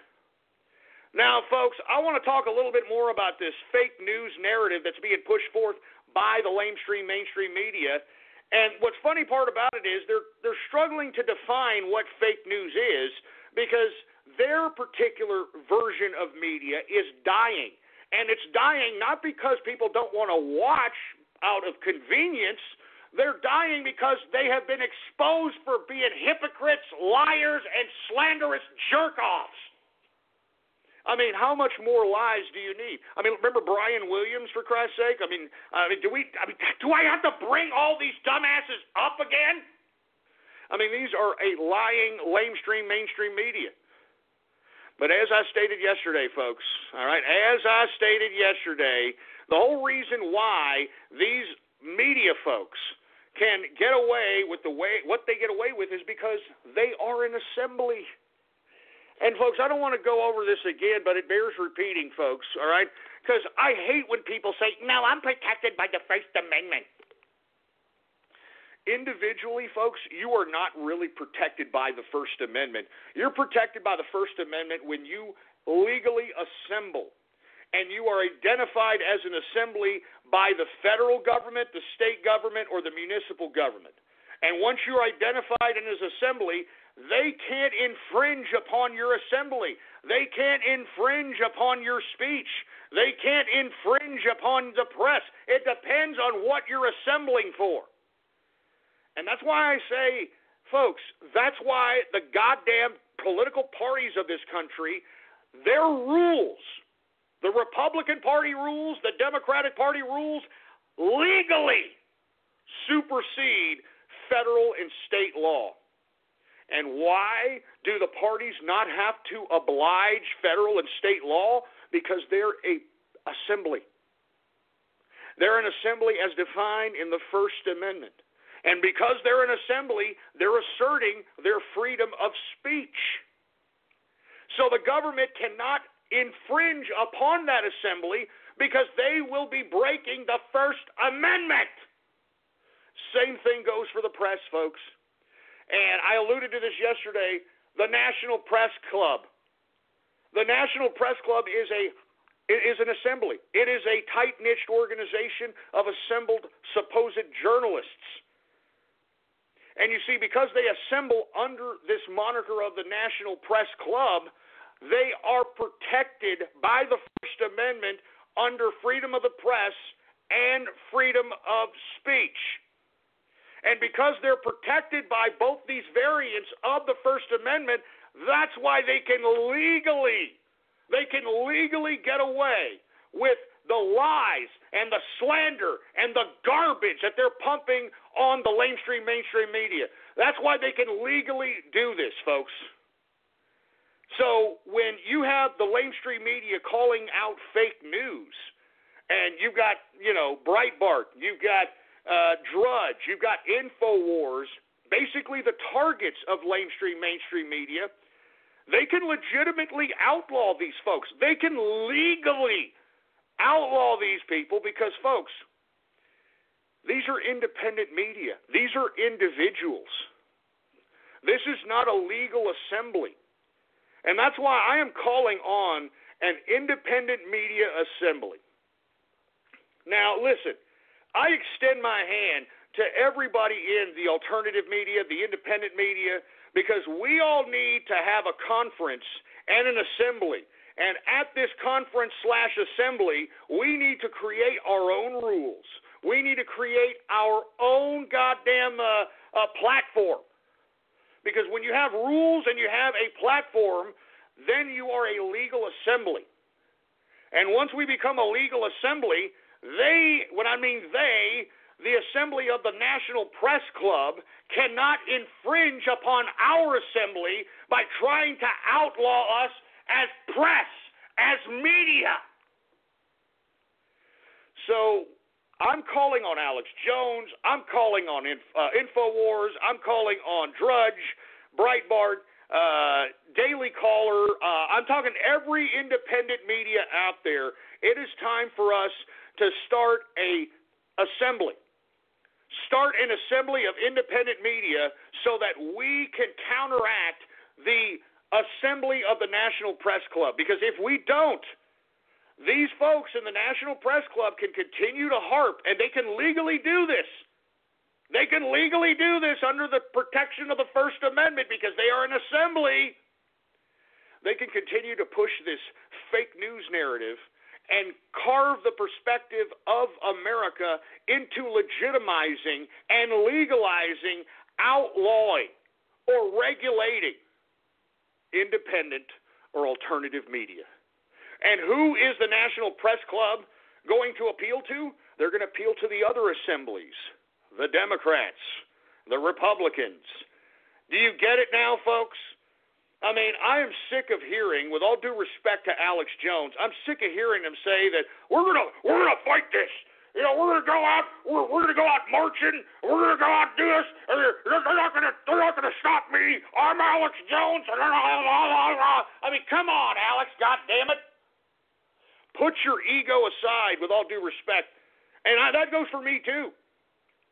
That goes for Drudge. That goes for Breitbart. That goes for every independent media. All right? I get it. You know, you are an integral part of disseminating information. But stop with the egos. I mean, we've got egos the size of cathedrals in the damn alternative/independent media. And we need to curb our asses down. We need to calm our asses down. And we need to come together at an agreed locale, at an agreed conference, so that we can draw up our own rules and our own platform and create our own assembly. And once we create our own assembly, they can't touch us. The freaking so-called National Press Club can't touch us.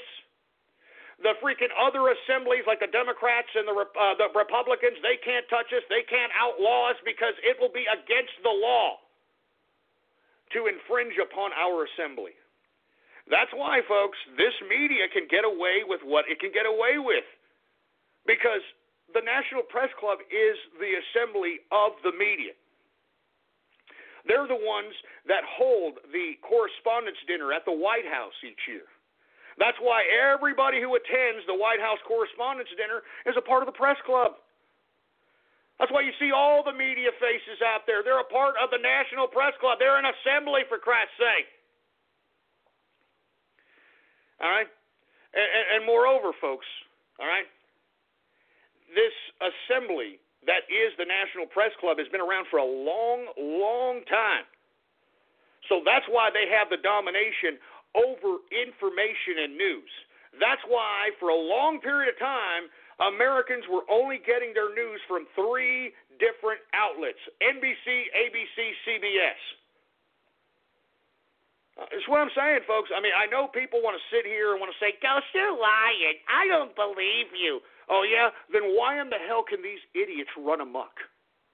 Why in the hell can mainstream media literally, deliberately tell you lies? Why can they tell you lies? And yet, those of us that are investigating certain aspects of life, certain stories, certain interests, all of a sudden we're being labeled fake news when they can't highlight one shred of evidence on those that they're implicating as fake news on disseminating fake news. They can't do it. They can't come up with a damn example. As a matter of fact, the Washington Post is being sued right now as we speak by the people that own Naked Capitalist. All right, that's an online publication, because they were listed as somebody who, quote, delivers fake news. And I'm telling you this right now, more people need to do this. But in my personal opinion, I don't think anything legal is going to help. All right? I don't think anything legal is going to help. You need to make an assembly. We need to make an assembly. I'm calling on every independent media that is within the sound of my voice. I'm calling on every independent media on the internet. We must have an assembly. We must be in opposition to the National Press Club. We must be in opposition to what the mainstream media is. And the only way we can legally do this without the National Press Club pushing this narrative of fake news and trying to get the other assemblies, the Democrats and the Republicans, to push laws to regulate news. We can't have this, and they can't do it if we have an assembly. They will be breaking the First Amendment of the Constitution if they come at our assembly. So that's why I'm saying, folks, all right? That's why the Democrats can rig elections, slap around Bernie Sanders, tell Bernie Sanders to shut his hole, and that's why they can, basically tell the delegates that were for Sanders during that the Democratic convention to get out, and nothing can happen. No one can do anything about it because the federal government cannot infringe upon the assembly. They cannot infringe upon the assembly, folks. So, you could sit here and cry all you want to about how Bernie Sanders got screwed out of the election, but it's legal. It's legal. Remember, they tried to do that to Trump, too, but those of us on the Trump train, and especially those of us on the capitalist army, baby, we did some precarious political tactics to strong-arm the Republican Party into making them have Donald Trump as their nominee. I mean, it was a lot of hard work, and those that were listening to this broadcast back in March, back in April, May, even during the summer, you know what I'm talking about. So anyway, folks, do not believe, I don't think anybody is believing the narrative of fake news here. And the reason they're pushing this is because of this Pizzagate scenario. Now, once again, we've talked a lot about Pizzagate, and if you don't know what it is, it's a very complicated web of, I mean, folks, the reason most people are repulsed by this and don't believe it is because it's sick. It's too sick for people to even fathom, for Christ's sake, that these people that are in power are partaking in satanic pedophilia. I mean, it just can't, it's not even able to be processed in many people's heads. So what do? They call anybody who's actually done some extensive investigating on this, they call them kooks, they call them weirdos, they call them conspiracy theorists, they call them fake news, for Christ's sake. Do you understand that? They call them fake news. But let me tell you something, folks. There's nothing fake about what's going on with this Pizzagate scenario. Because in my personal opinion, I personally believe that this Pizzagate scenario with the lamestream media is an attempt at trying to suppress the actual information that is being unearthed by independent investigators.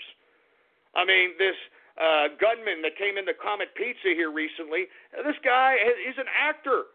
He's got an actor profile page, for Christ's sake. He's been in 3 movies. I mean, and I find it funny that in every one of these big, massive shootings or some kind of media spotlighted violent event, most of these folks are affiliated with acting or entertainment. I mean, don't y'all find that funny? I'm just saying.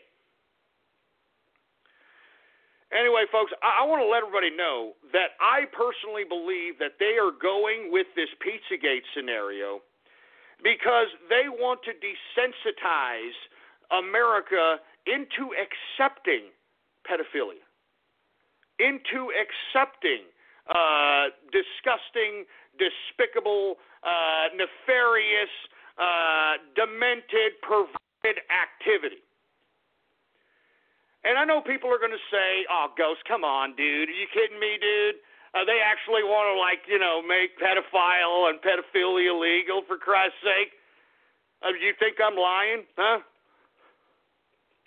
I mean, do you actually think I'm lying? I mean, listen to me, folks. Look at what this administration currently has tried to do as it pertains to the sexual perversion of our country. Take a look at what it's done thus far. I mean, look at it, man. I'm not joking around. I mean, it's sick. And, I've tried to talk about this. I mean, if you go back into my archives, folks, in 2008, 2009, I said this was going to happen. I said this was going to happen, folks. I mean, God damn it. I mean, we're having bathroom debates. I mean, seriously?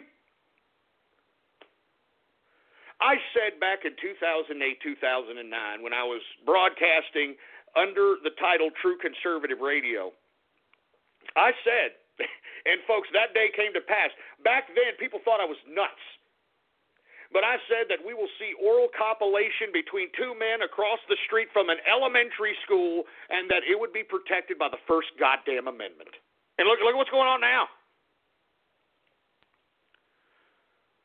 I mean, look what's going on now. I mean, if you folks don't believe me, I mean, if you think that I'm just pulling this out of my derriere and that I'm just resorting to my old true conservative days, for Christ's sake, let me go ahead and give you a you a video to look at really fast, all right? Now, are y'all familiar with Tom DeLay? I mean, let me tell you, this was a Texas Republican. Tom DeLay was probably one of the greatest conservatives that was a part of the conservative movement.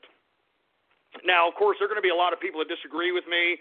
They're going to say Tom DeLay was a jerk or whatever the case might be. But look, Tom DeLay was framed, folks, so that he can no longer be in political power because this man was a true conservative. This was a man that believed in conservative values, conservative principles, and he was pushed out of the party because of the Republican Party itself. That's why I have never forgiven the Republican Party for going the liberal direction when they nominated John Turncoat McCain and Sarah Eskimo Bimbo Palin. You understand that? I'm not joking around. I never forgive these pieces of crap. So let me explain something to you, folks. This is an attempt at utilizing Pizzagate so that they can make pedophilia legal. Now, what I'm about to do, folks, is I'm going to tweet out an interview with Tom DeLay. And let me tell you, Tom DeLay was a very powerful man. He was it Senate Majority Whip, I believe it was. Or House Minority Whip, excuse me. I mean, this man was a powerful, powerful politician. And this was during the 90s. And then the liberals framed him. They framed him under some bogus, trumped-up charge and had him forced to be stepped down from his office. And now he's a civilian. He's no longer in politics, so on and so forth. But one thing I do have to give Tom DeLay is that he still has connections within the bureaucratic system of government. All right? And in these connections that Tom DeLay has, Tom DeLay said that he has a DOJ memo that he leaked, all right? Or that they leaked to him, I should say, okay? Here's the interview in which this leaked Department of Justice memo names 12 different perversions, all right, to be legal. All right, 12 different perversions. All right? Now, I'm going to go ahead and tweet this out. Go ahead and tweet that out, engineer. Here it is right here. Here's Tom DeLay saying in an interview, all right, that they are going to push for legalization of 12 different perversions. This includes pedophilia. This includes bestiality. This includes polygamy. This includes some of the most vile, disgusting, disturbing pieces of freaking perverted crap I have ever heard in my life. And that's why I'm saying, folks, all right, this is utterly real here, all right? Look, I believe that everybody should be able to partake in any kind of legal sexual relations. But, folks, I cannot and will not justify anybody who wants to be a freaking pedophile.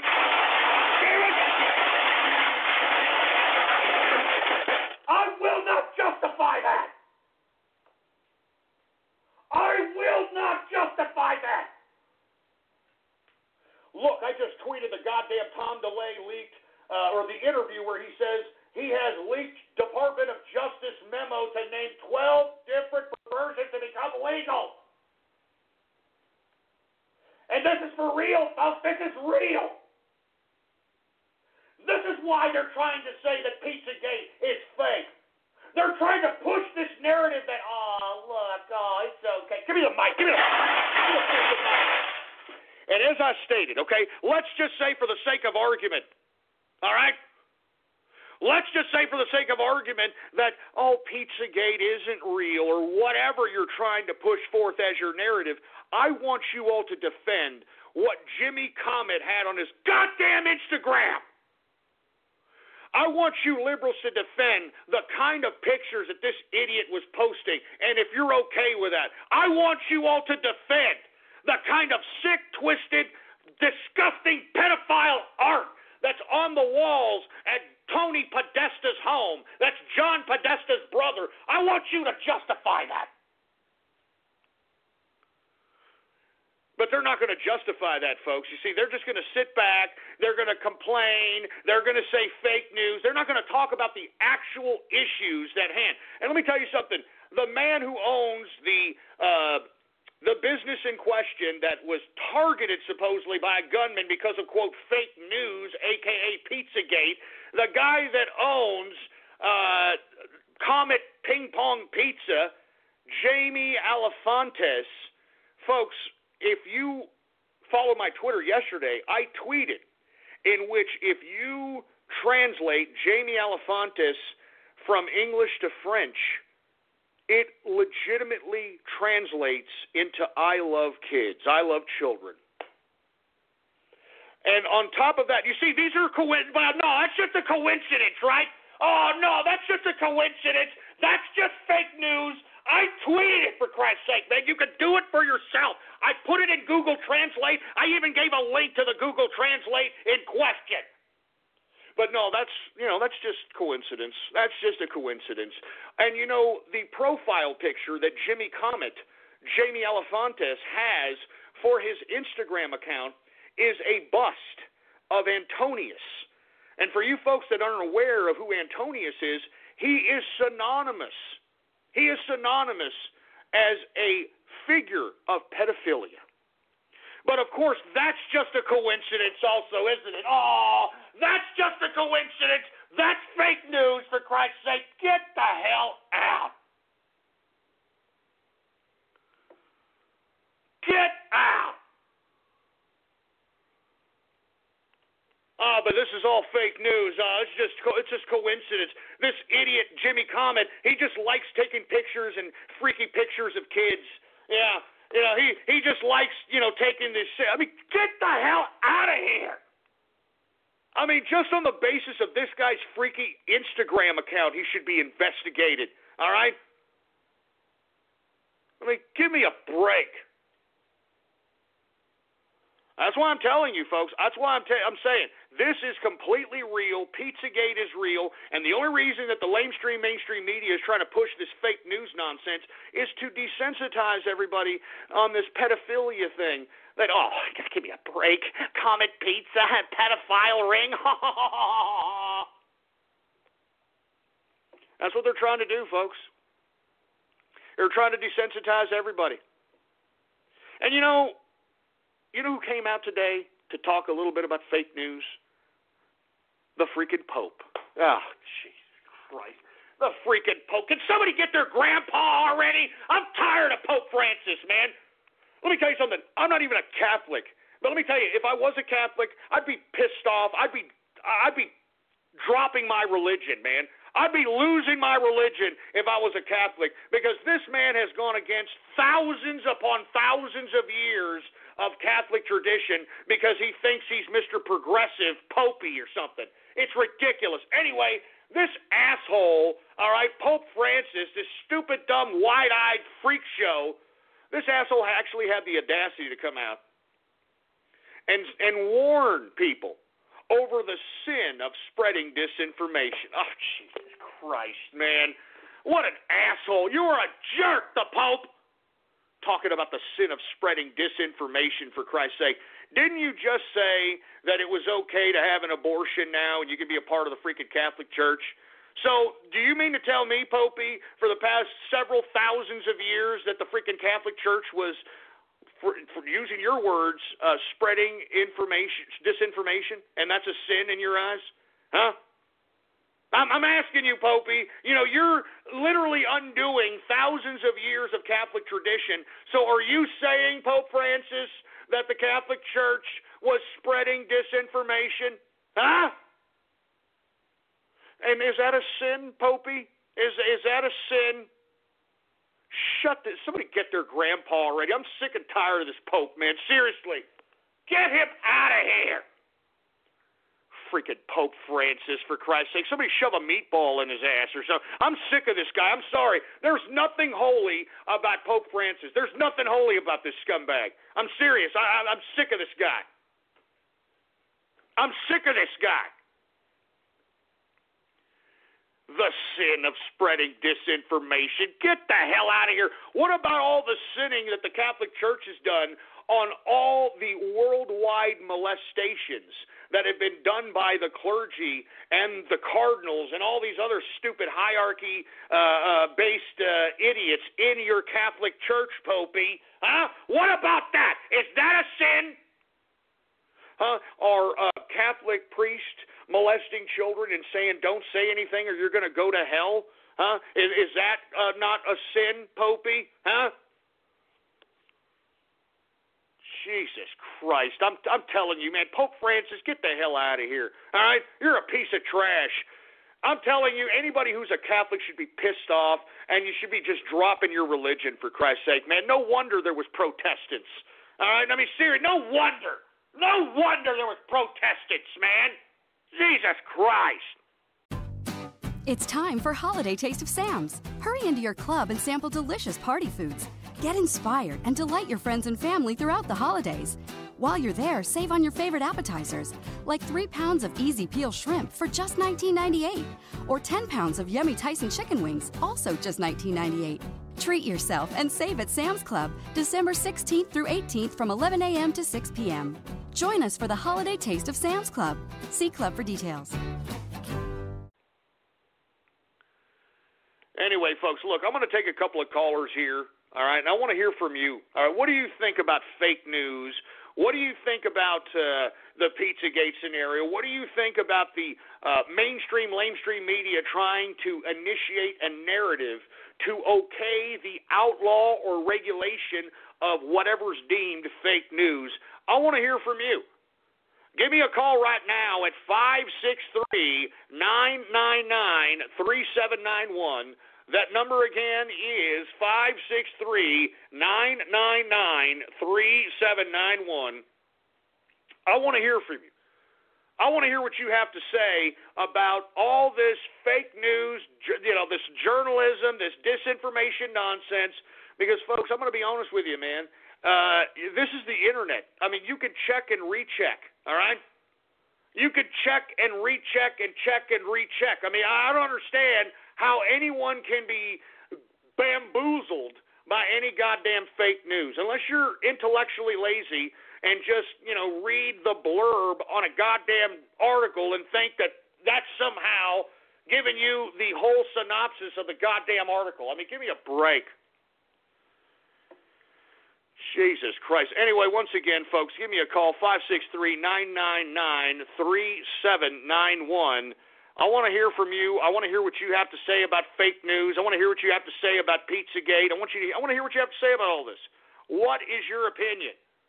How about area code 203? You're on the horn. What's going on? What do you think about all this stuff? I'm telling you, man, anytime you hear about this kind of child abuse and whatnot, it really gets underneath your skin. And I'm telling you, even though I don't have kids, no thanks. Even though I don't have kids, it kind of makes me a little emotionally compromised to hear this kind of shit is actually going on. No, I agree with you, man. That's why most people don't even want to go into the realm of investigating Pizzagate, because it's very unpleasant, and that the individuals that, and let me tell you, when you start investigating this, it goes down a rabbit hole to where it's not just happening in this supposed little area in Washington. This is global. This is worldwide. So, I mean, 800,000 kids go missing every year, and yet we're talking about Black Lives Matter, my hands up, don't shoot, so on and so forth. So what do you have to say about it? Have you have any investigative experience in the Pizzagate realm? Have you looked into the information? What do you think? Well, what I think should be done is a little bit more of some judicial justice in that case. I mean, in Texas, it's legal in Texas, it's legal if you can discover, your child has been, sexually assaulted or molested, you can legally beat the person to death. Well, now, I know, let's not spread disinformation here. I know what case you're talking about. The case you're talking about in question was a rancher, I believe, in Texas that found one of his help raping his daughter and walked in on it and got so ballistic that he beat this man to death, and they allowed this man to walk free because of that particular reaction to actually witnessing firsthand his daughter being molested. All right? So I don't want to spread disinformation that out here in Texas you can just go out and start killing people. That is not the case. But I know the case in question, and that particular case in question involved the father walking in, physically seeing. You can't just kill somebody, even if you suspect that this man is molesting your child. I'm not going to say anything. I'm just going to state that if you kill a person and you have a premeditated reason to do so, and you scope out and stalk the person to kill them, it doesn't matter what your reason is, the court of law is going to favor the fact that you committed a crime and you should be punished. All right, so that's why, don't take things like that, don't take them seriously, folks. You cannot legally just go out and kill people. All right? Anyway, let me move on here. I want to get to Amy Daly. What's going on, Amy Daly? I know that you've been investigating this rather extensively. Are you there? Hey, yeah, I'm here. I've been looking at this Pizzagate thing since it broke because I've been kind of looking at all the Podesta emails during my free time and stuff. And, I think it's really interesting that a lot of these places pushing this fake news narrative actually have some type of connection to Clinton or the Podestas. I mean, look, New York Times, CNN, all these big places that were pushing fake news, all of these places, New York Times, both CNN, they're all caught forwarding their information and getting, approval on their stories from the Clinton camp. And isn't it interesting how the Catholic Church has been harboring pedophiles too? So to me, it seems like a big coincidence that everyone who has been pushing this fake news thing, for some reason, has a connection to pedophilia themselves. I think they have a vested interest in making this be fake news. Absolutely. Let me tell you, there's been a few media talking heads that have made it a point to try to discredit anything related to this quote-unquote Pizzagate. Jake Tapper has come out very vocally about it. Kurtz from Fox News, not only did he come out vocally against it, he claims that he takes his kids to Comet Pizza, which is rather disturbing. So you actually do have a vested interest of folks that are tied to the Clinton campaign, that are tied to this web of disgusting filth one way or another, and that's why these folks are trying to go into the concept of fake news relating to this Comet Pizza, and instead of actually investigating why anyone would take this serious. I have yet to hear one report on the mainstream media at least delving into why. Why would somebody take this seriously? What are the coincidences? Why exactly are people going into this? They don't even want to touch it.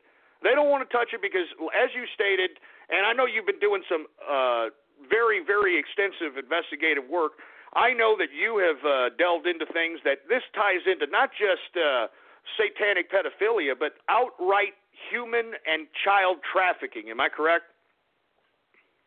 Yeah, that's absolutely correct. So there's a lot of it's a huge web of it's very complicated and entangled, and I think that's why it's easy to say it's fake news. Like, for instance, one of these security companies, I can't remember the name right now because I haven't been looking at it, but the company that Hillary Clinton had hired to protect the Afghan embassy, they were actually the same company that employed the Orlando nightclub shooter.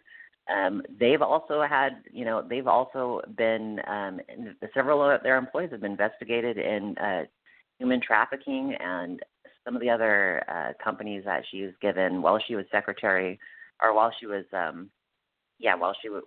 secretary, she had been giving contracts out to multiple companies that were previously involved in this type of stuff, and they had been begging for help over there. This was the I don't know if you remember back, but when this was going on, the Afghan embassy, how they said it was like a Lord of the Flies situation going on over there because all hell had broken loose, and she was just ignoring them. And I think she's just been kind of letting this thing go on. And absolutely. I mean, that's G4S Security, the security company that you're talking about, G4S. But at the same time, I mean, lest we forget the Haitian situation. In which Hillary Clinton is tied to an organization of a woman who actually got caught trying to smuggle Haitian children out of the country. Moreover, there's been reports that Haitian children are disappearing, not even Haitian children that have lost their parents during that horrific earthquake, but Haitian children that have parents. I mean, there is a very serious, sick situation, and not to mention, lest we forget that Podesta email in which one of them discussed, or no, excuse me, that wasn't the Podesta email. I believe that was the Jimmy Comet's Instagram page comment section in which somebody said they would like a Haitian pizza with extra cheese or something of that capacity. I mean, why would they even throw in the terminology Haitian and pizza in the same terminology? I mean, there's just too much. There's too much to ignore. And as you stated, Amy, that's why the lamestream media is trying to go out and trying to paint this story as poor Comet Pizza, poor folks that are getting bombarded by fake news and so on and so forth.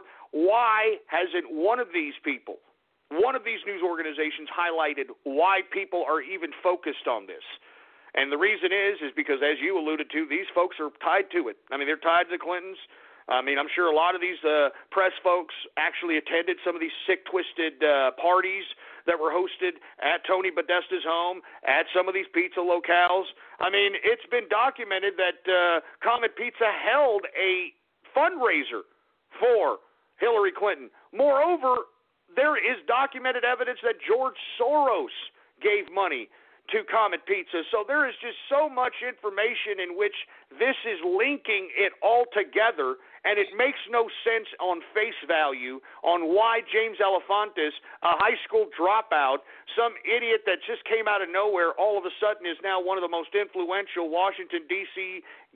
influential people out there. It makes no sense unless this man is partaking in something nefarious that is appeasing the underworld of Washington, D.C., and that's pretty much what it looks like to me, but of course that's my opinion. Any last words, Amy, about any of your opinions on this? Anything that you want to highlight, want to focus on? You know, I think one of the most important things about this whole thing is to just ignore their fake news narrative and just keep talking about it. Keep talking about it on social media. You know, I've had a lot of success, going on there with people who have just read the articles and people calling it fake, and just ask them what in the article made you believe that this was fake, because none of the articles calling this fake news have actually debunked any of the evidence. They just go in there with no evidence whatsoever and say it's there. They have nothing, no sources behind their claims, although all of our claims are sourced with pictures from the fucking pizza places. And, they don't debunk anything. So when you're dealing with people, these dumbasses online, on Facebook, Twitter, wherever, just ask them what exactly led them to agree with these newspapers and these news sources calling it fake news. What was it in the article that did it for them? And they can't really give you anything because they just say that, the New York Times said it was fake. That's it. And that's the narrative. That's who they oblige. That's who they go to. They don't even want to delve into the information in question, nor does the media want to highlight why folks are even investigating this to begin with. Because if they gave both sides of the issue, maybe the viewer on these lamestream media boob tubes would be able to understand that, hey, there's a lot of bit of smoke, and when there's smoke, there's fire. And I believe that people would basically understand why there's so much hoopla around this particular scenario. But, of course, it's easier said than done with people, or trying to demand people become intellectually astute as it pertains to their news-gathering information. So do you want to give a shout-out to anybody or plug anything there, Amy? I appreciate the commentary, and as always, I appreciate all the investigative work you do independently. It's very, very valuable, and you're a big asset to the capitalist army and inner circle. So you want to give any shout-outs or anything, or plug anything, the floor is yours. Yeah, not really. You can follow me, Amy Daly XXX on Twitter. But yeah, shout out to Ghost. Shout out to you for your show. Shout out to the engineer. And yeah, that's it. Shout out to all the listeners. Shout out to Capitalist Army, Inner Circle, everybody listening, even the haters. You're listening. So thanks a lot. Thanks, Ghost. Keep up the good work. Hey, thank you, Amy Daly. Once again, I appreciate everything you do. Very devout researcher, very, very brilliant person, Amy Daly. Member of the Inner Circle, Capitalist Army, very much appreciated. Thank you very much for calling. We are now 9 minutes into the third and final hour of the True Capitalist Radio broadcast. And, of course, I am your host, the man they call Ghost. And once again, folks, I want to thank everybody for tuning in with me. Before we get on with the rest of the broadcast, I want to make sure everybody spreads it around like wildfire and let everybody know that True Capitalist Radio is in effect and in the house, and we are live every Monday through Friday, 4 p.m. Central Standard Time, right here on the official website of the True Capitalist Radio broadcast. It is blogtalkradio.com/ghost. That's blogtalkradio.com/ghost, the official website of the True Capitalist Radio Show. And if you have not already done so, folks, please follow me on Twitter. The Twitter name to follow is Politics Ghost, all one word, no underscores. Politics Ghost is the name to follow. Anyway, folks, I'm going to go ahead and break this last particular issue down. I think Amy Daly said it correctly when she suggested that do not believe this whole narrative that's trying to be shaped by the mainstream media, and that is this whole fake news malarkey, all right? Don't believe the hype. I mean, who has said more lies, outright utter lies, than the goddamn mainstream media? Honestly. Who said more lies? So anyway, we cannot allow the mainstream media to sit here and dictate this narrative. We can't allow them to do it. We absolutely cannot allow them to do this. Anyway, folks, now that we're breaking down here, before I get to Radio Graffiti, I know that I made a deal with folks. I made a deal with folks out there that if we sold so many of Mrs. Ghost's autographs, that I would make some freaking pony merchandise or something of that capacity. And for you folks that are unaware, I've got a lot of the contingent of bronies. And for you folks that are unaware of what bronies are, these are, oh my God, these are individuals, all right, that are mostly, if not late teens, going into their 30s age range, for Christ's sake, all right?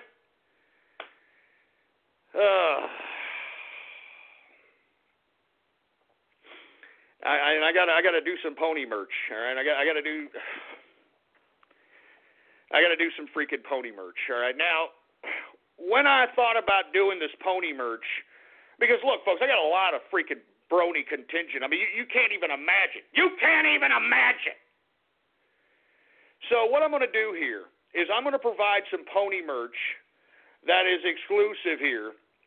And what I'm going to do is I am going to canonize any brony out there who purchases this product here as a legit capitalist. I am certifying those that purchase this product that I'm about to put up on ghost.market. All right, I haven't put it up yet, but type in your web browser right now, ghost.market.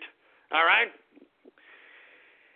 I'm going to canonize and baptize and certify each brony that purchases this as a capitalist. All right? Now, before I bring this on here, all right, I want to warn bronies, all right, don't show me up, all right? Don't go out here and purchase all kinds, break freaking sales records or any of that crap. Don't do it, okay? I mean, it's bad enough that I'm doing this in general. I mean, you understand how many people don't want me to do this? You know how many people that are like, Ghost, don't do it, Ghost, no! No! Do you understand how many people are telling me this? Huh? But look, I don't want you to show me up, okay? Look, I don't want you to think that, you're gonna sell out, and you're gonna make me look stupid and all this other crap. I don't want that. I'm only doing this because a deal's a deal's a deal's a deal. And if I'm going to sell some pony merch, I want to make sure that there's a capitalist spin. So without any further ado, let's go ahead and publish this, all right? Let's go ahead and put it online, for Christ's sake, all right? All right. And let me tell you something. Don't show me up. Do you understand there, bronies? Do not show me up, you scumbags. All right, now let me go ahead and tweet if you folks don't know, I'm about to tweet it here. Here's the pony for the pony merch. All right? Now, without any further ado, what this is an official autograph from yours truly. All right? Now, the pony on there, you got to figure that out for yourself, all right? That's the capitalist pony there, all right? And what you are now, when you purchase this, you bronies, you're a certified capitalist, baby. Do you understand that? And not only are you certified, you're a pony-fied. You're a pony-fied capitalist, for Christ's sake. All right? And let me tell you something. Once you purchase this, I hope that this enables you bronies to grow. It enables you bronies to grow and grow out of this damn crap and start becoming true capitalists and start realizing that what you want is not sitting around wasting your time, watching cartoons and all this other crap. You want to go out and become a goddamn capitalist. Do you understand that? And look, I'm not going to leave these up for very long because, the last thing I want is for these goddamn pony brony freaks out here to go and outsell me Anyway, now that we've gotten all that out of the way, all right, let's just go ahead and get to freaking Radio Graffiti, for Christ's sake. I mean, Jesus Christ! And people are like, I was hoping for a T-shirt. I'm not making a freaking T-shirt, man. All right? I'm not making a T-shirt. You either like it or don't, all right? That's it. A deal's a deal's a deal. Jesus Christ, man. You know what? And let me tell you, I'm not doing this for very long. I mean, there's a lot of people disappointed in me on this. And let me tell you, I don't blame them. But you got to figure that crap out on your own. And let me tell you, you know what? I mean, these bronies, they may surprise everybody. I mean, they may sell so many goddamn ponified capitalist autographs. And if you folks aren't familiar, look, you get a ponified capitalist autograph, and on the back, on the absolute back of it, it has certified number, and then I personally put the number. So it's going to be numbered, it's going to be autographed, and it's going to be personalized in an envelope. So this is pretty good handmade paraphernalia here. And, before I get on to Radio Graffiti, this is going to be the most sought-after goddamn artifact at BronyCon. Mark my goddamn words. All right. Let me go ahead and move on to everybody's favorite part of the broadcast, all right? And I'm talking about Radio Graffiti. That's right, folks. Radio Graffiti, the part of the broadcast where the spectators become a part of the spectacle. All you got to do is give me a call right now at 563-999-3791. And when I call on your area code, you've got exactly 3 to 4 seconds to say whatever it is that's on your mind. That's why we call this segment Radio Graffiti. Once again, the number is 563-999-3791. Get ready for the infamous Radio Graffiti, for Christ's sake. And for all you people talking garbage to me on Twitter, for Christ's sake, I mean, give me a break. Give me a break, man. I mean, listen to me. I haven't even put this up for about 2 minutes, and how many have we sold already? How many have we sold? We've almost sold 10 of them already, for Christ's sake. Do you understand that? I mean, seriously. I mean, come on. Anyway, let me move on, all right? Without any further ado, let's go ahead and get to Radio Graffiti. Do we have any Radio Graffiti calls, engineer? Well, all right, let's go ahead and get to Radio Graffiti right now. All right, who do we got here? How about 480 Radio Graffiti? Oh, Jesus Christ. Helen Keller deaf mutes already, for Christ's sake. How about 435 Radio Graffiti?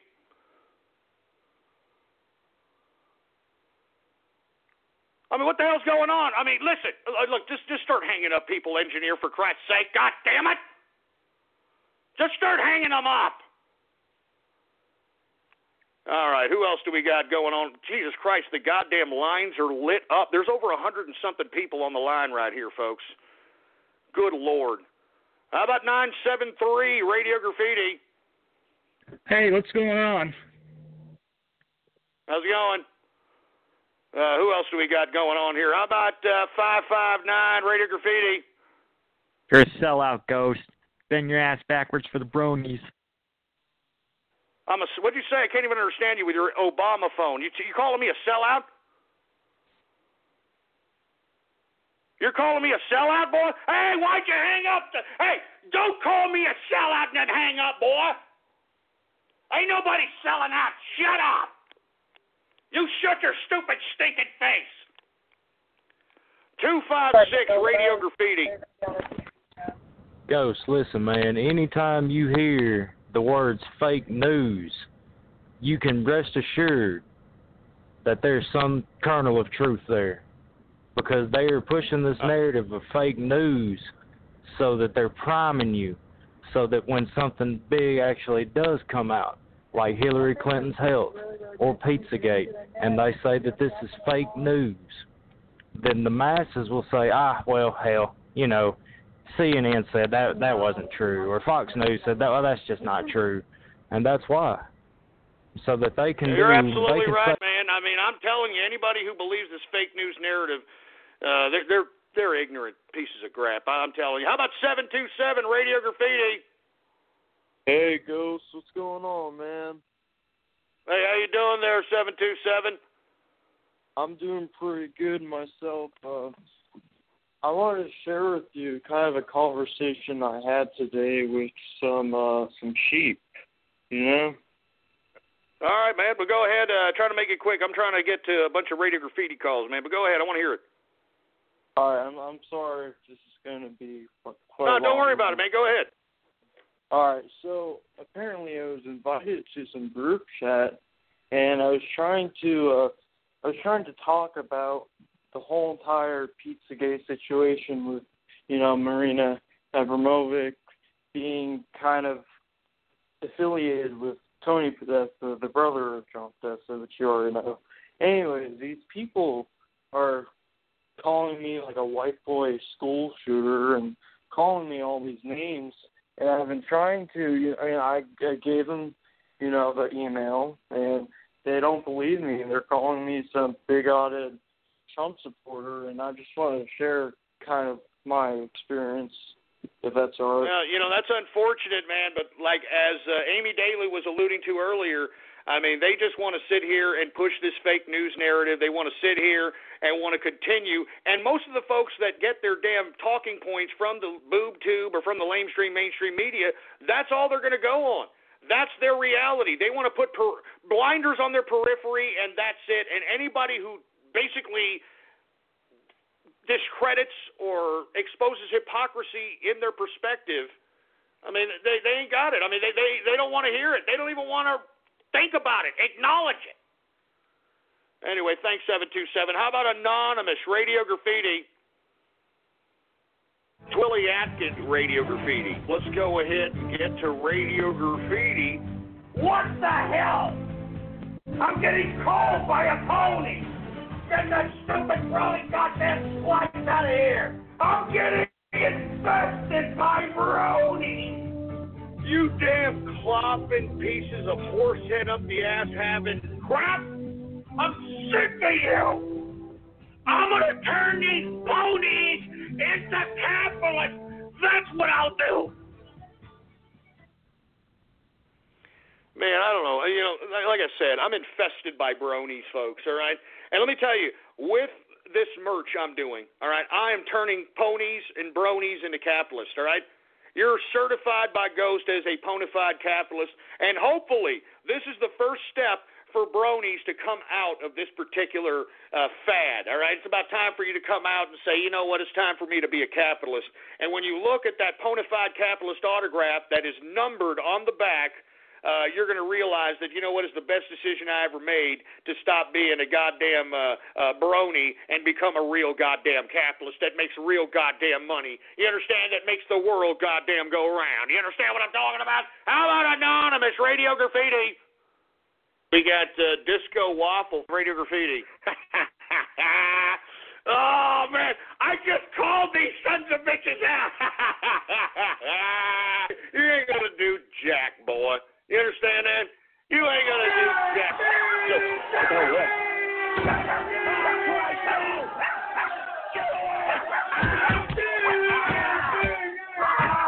What are you doing? God damn it. God damn it.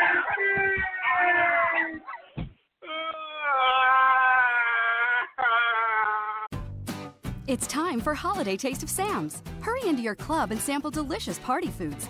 Get inspired and delight your friends and family throughout the holidays. While you're there, save on your favorite appetizers, like 3 pounds of easy peel shrimp for just $19.98, or 10 pounds of yummy Tyson chicken wings, also just $19.98. Treat yourself and save at Sam's Club, December 16th through 18th from 11 a.m. to 6 p.m. Join us for the Holiday Taste of Sam's Club. See Club for details. It's time for Holiday Taste of Sam's. Hurry into your club and sample delicious party foods. Get inspired and delight your friends and family throughout the holidays. While you're there, save on your favorite appetizers, like 3 pounds of easy peel shrimp for just $19.98, or 10 pounds of yummy Tyson chicken wings, also just $19.98. Treat yourself and save at Sam's Club, December 16th through 18th from 11 a.m. to 6 p.m. Join us for the Holiday Taste of Sam's Club. See Club for details. What the hell was that? What the hell was that? And people are asking me for Tohu merch now. Are you joking me? Are you joking me? I'm looking on Twitter. They want Tohu merch. No. No. What did I start? What did I...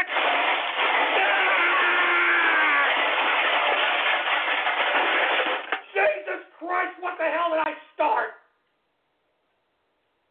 What the hell did I just start? Good God, what did I start? What the hell did I start? Man, I didn't want to do this, man. I didn't mean for this to happen, man. Look, a deal is a deal, all right? That's all I'm doing. I'm just obligating a deal, all right? Give me the mic. Give me the mic. And look, I'm just obligating a deal here, okay? That's all I'm doing, all right? Leave me alone already, all right? Just leave me alone. Look at this. SpongeBob merch win. Sonic win. No. Look at people are asking for Tohu merch. People are asking. No.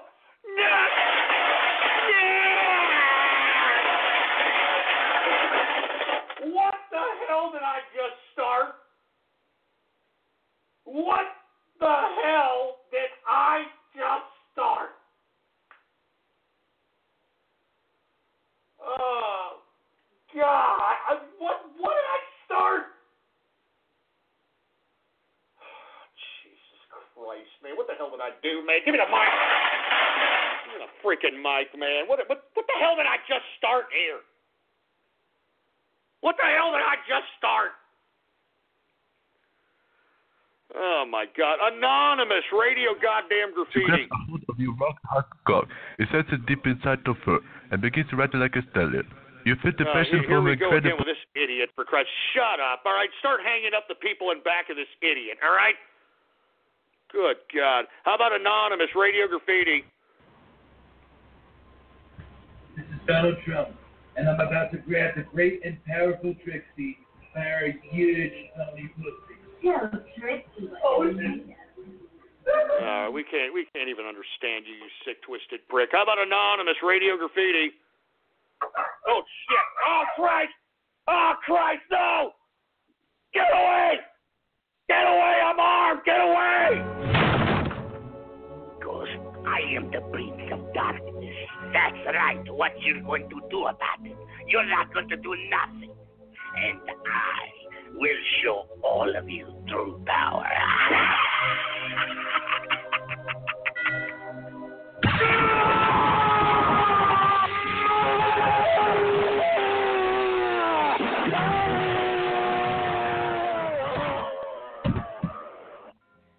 You son of a bitch. That's not funny, man, all right? You son of a bitch. That's not funny. That's not funny.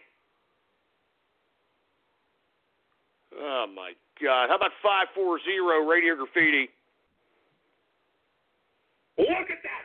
Look. Take notes, Donald Trump. You stupid, useless piece of trash. Look.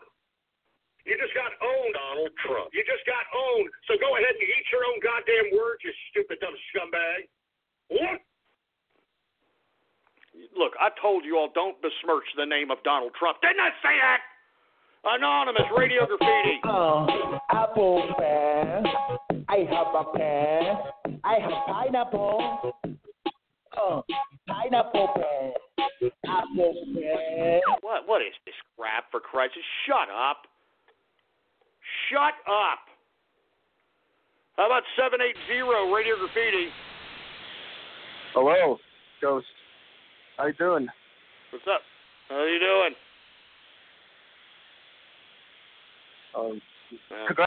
Well, see you later. How about 973 radio graffiti? Well, lately niggas are running their mouth, saying they're gonna take over the South. No, we're not playing that racist crap up in here. Anonymous radio graffiti. We've got Kermit the Gay Frog.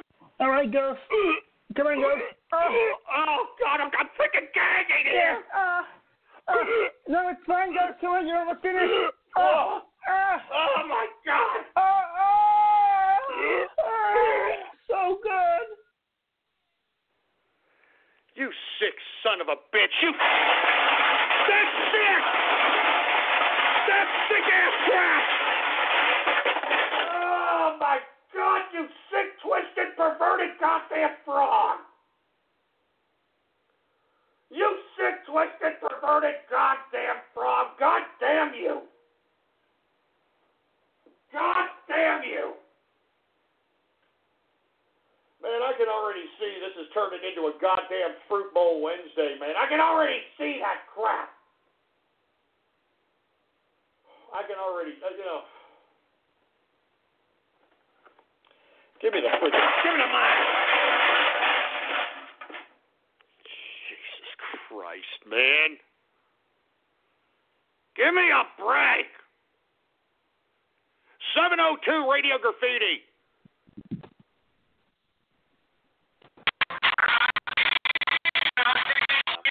Obama phones, man. I'm serious, man. If you've got an Obama phone, don't call up here, please, all right? Do not call up here if you got a cheap-ass Obama phone. 832 Radio Graffiti. Ghost, come on. I want seconds. Come on, Ghost. Let's go into my house and you can make it so well. Come on, I'm ready. This goddamn frog! This goddamn... You sick freaking frog! I got some sick-ass, twisted, perverted frog calling me up, for Christ's sake, man. Just leave me alone, you sick, twisted pervert. Just leave me alone, for Christ's sake, man. Good God. Oh, Jesus Christ, man. Give me the mic. Freaking goddamn mic. You know, the way things are going here today, I'm going to be honest with you, man. I think this might be a goddamn early ending of this goddamn Fruit Bowl Wednesday. Jesus Christ, man. Look at this. I mean, we haven't even, I'm looking at the numbers for the Ponyfied Capitalist merch on Ghost.market, and we've already sold almost 15 within 5 freaking minutes, for Christ's sake. Good God. Good God, man. You see what I'm saying? I mean, like that, I'm telling you. I mean, that's the demand. I mean, these bronies are serious. I mean, look, they're serious. Oh, my God, man. Give me the freaking mic. I've already got the mic, but give me another caller, engineer. God damn it. I'm discombobulated in my mind. I can't believe I'm doing this, first off, and God. Goddamn mic out of my face. I mean, I'm discombobulated here because I can't believe that I'm doing this. I can't believe that I'm doing this, man. Oh, my God. Give me the freaking mic. Give me the...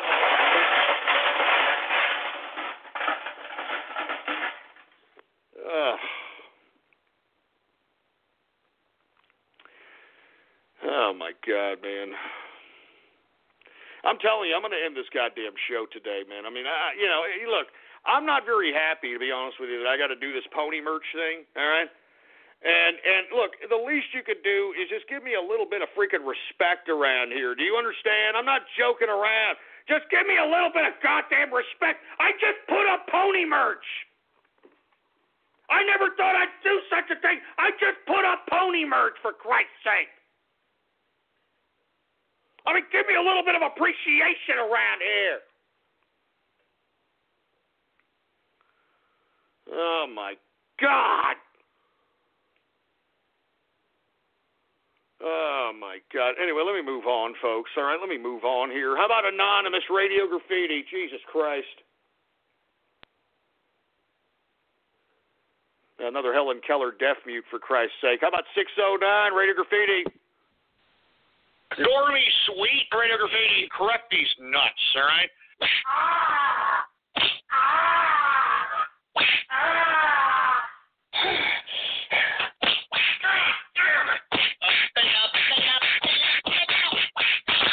Oh, yeah. That's it. That's perfect. Thank you. Are you freaking kidding me, you sick, twisted frick? I mean, how long do you all concoct these ideas and actually put them into play? I mean, give me a break. Anonymous radio graffiti! You feel the passion from her incredible weight and huge round belly bearing down on you, but the indescribable pleasure of her tight pussy dropping on you. Idiot again. Shut this idiot up, please, for Christ's sake. 862 radio graffiti. You're the saddest bitch I've ever met, and you haven't got a clue. Ghostler, I'll make a man out of you. You're just a smart. I mean, what are you singing a carol to me, you fruit bowl? Huh? Are you caroling me? Are you serenading me? You freaky little fruity ass, man. I'm telling you, man. You anal secretion loving, transsexual turd burglar, sphincter fingering, enema bag clinging, cockhold connoisseur piece of crap. Don't serenade me again, you fruit bowl. How about 443 radio graffiti? Hey, Ghost, I'm waiting for you to get over to my house so Kate's hurry up so we can have some fun. Oh, my God. Is this the Kira kid? Is this Kira? Oh, I thought I was a hell turn deaf last time. Yeah, shut this. I mean, man, I can't believe this person's still calling up after all these years. Oh, Jesus Christ, man. How about 541 radio graffiti? Hey, man, earlier in the show you said you were going to write a Christmas song. Well, where the heck is it, man? I was going to write a Christmas song. I said I was going to think about it, for Christ's sake, man. I mean, I find it funny that you folks think that I've just got all this spare time like you folks. I mean, maybe you guys, you have all the time in the world because you're living with mommy or daddy, and you don't have to bear any kind of responsibilities. You don't have to pay rent. You don't have to pay for cars insurance. You don't have to pay for housing insurance. You don't have to pay for any of this crap. Cell phone bills and cable bills and all this crap. You think that I just have all the time in the freaking world, for Christ's sake? I do this show for 3 hours. I mean, it takes me 2 hours to even prep for this goddamn son of a bitch, so I could be going off for 3 hours on my own. I'm telling you, what I do on this radio broadcast, nobody can do. Nobody. Anyway, Jesus Christ. How about 702 Radio Graffiti?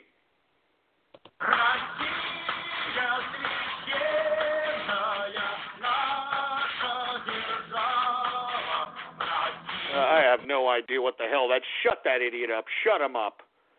Hey, how about Raiden Snake? What's going on, Radio Graffiti? Hey, Ghost. It's been about 2 weeks since we last spoke.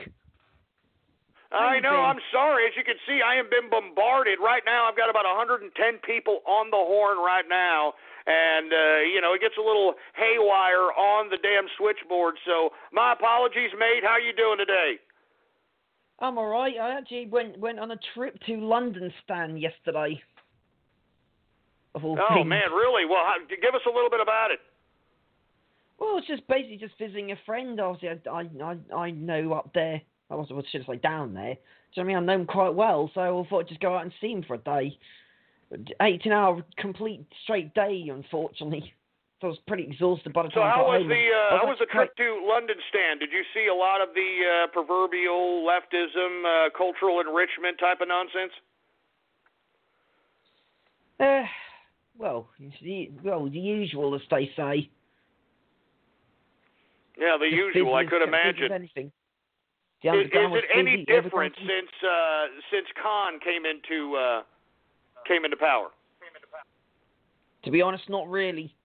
It's the same. It's just the same as it's always been. Oh, that's interesting, man.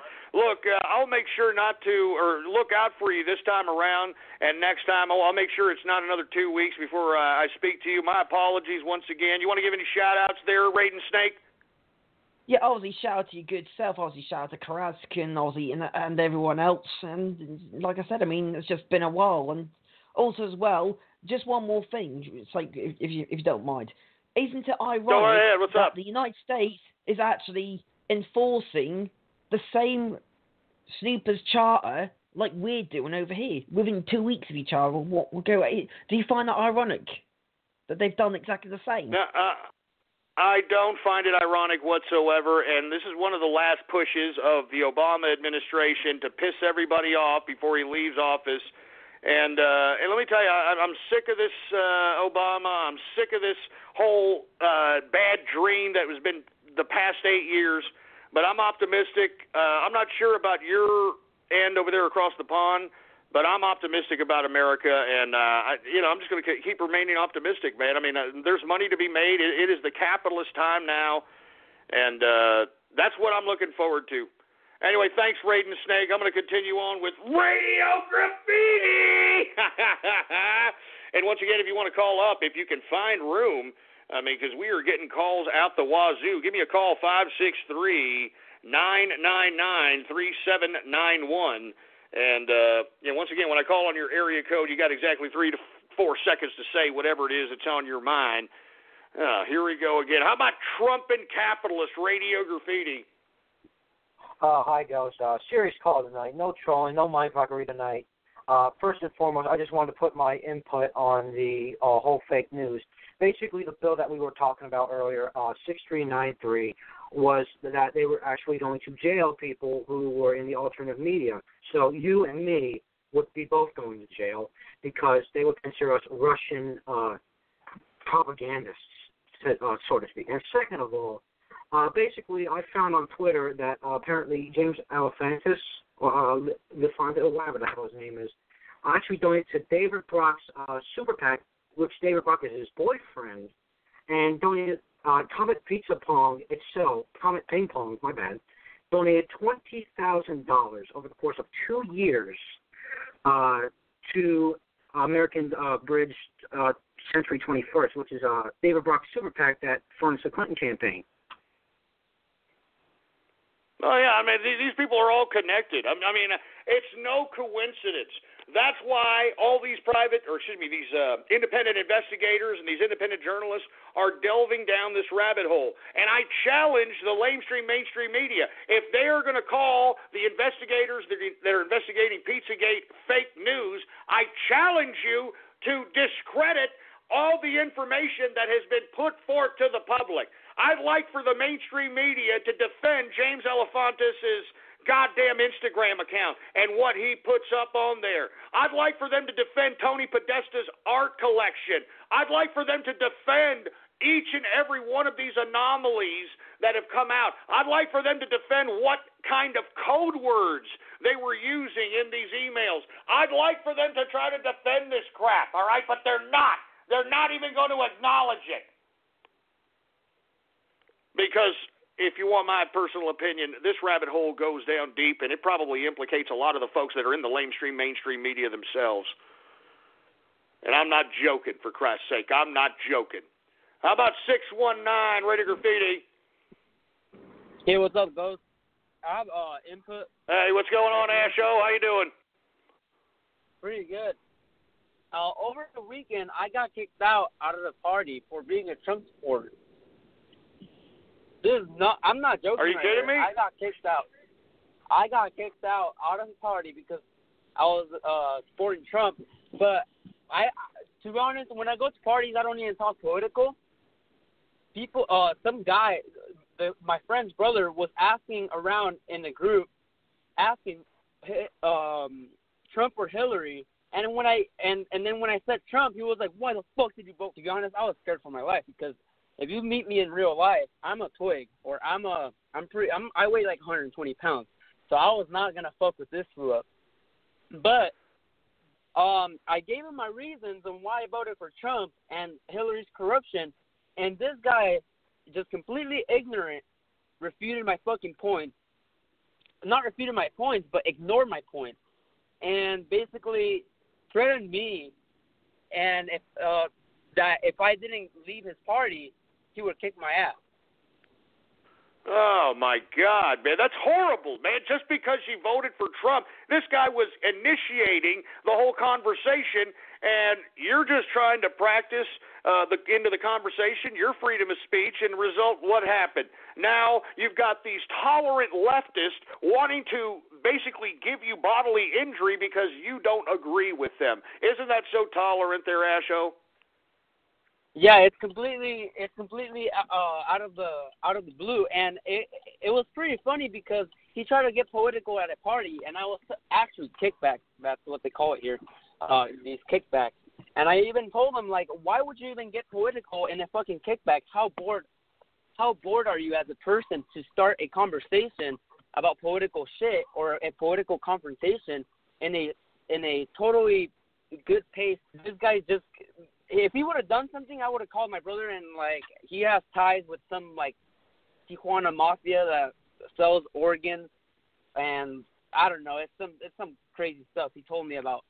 That if he would have touched me, he would have been dead basically. Well, I don't want you to get any trouble or anything of that nature, but hey, Asho, take care of yourself out there in Califas, which is California. Because I know there's a lot of left-wing, liberal long hairs, a bunch of freaking violent locotes, for a lack of a better term. So keep yourself safe out there, Asho, all right? I mean, it's best not to even delve into political conversation, especially in California, all right? I mean, you ain't going to convince anybody in California. You ain't going to convince anybody. Anyway, let's move on here. Thank you very much, Asho, for calling up, man. I just want to get to some more Radio Graffiti calls. We're running out of time here. But once again, thank you, Asho, member of the Inner Circle, member of the Capitalist Army. And stay safe out there in California, man. Seriously. Stay safe. Anyway, we got 210 Radio Graffiti. What a dillhole. He's selling pony merch. What a dumbass. Wait, screw you. What are you talking about? Go shove it up your ass. Look, a deal's a deal, all right? All right? I mean, look, these people, they purchased books of 5-10 of my wife's autographs just so that I could sell this freaking pony merch crap, and they did it. All right? A freaking deal's a deal, for Christ's sake, man. Jesus Christ. And look, I am going to put up another autograph for, the regular folks that aren't freaking bronies, all right? But I didn't want to have them compete against each other, so I may put that one up on Friday, for the folks that actually want a Ghostler autograph. It's going to be a Ghostler youth type of a scenario. Very, very, very cool. It's going to have a whole new graphic on there, so on and so forth. So we're going to wait for that on Baller Friday, this Friday, all right? Anyway, look, don't give me crap on the pony merch anymore, guys. I mean, seriously, I'm not happy about it, all right? I'm not happy about it. I'm not happy about it, for Christ's sake. Oh, Jesus Christ. Anyway, let's move on, folks, all right? We got about a little over 10 minutes left on this freaking Fruit Bowl Wednesday. That's what this goddamn crap is. It's a freaking Fruit Bowl Wednesday. Anonymous Radio Graffiti.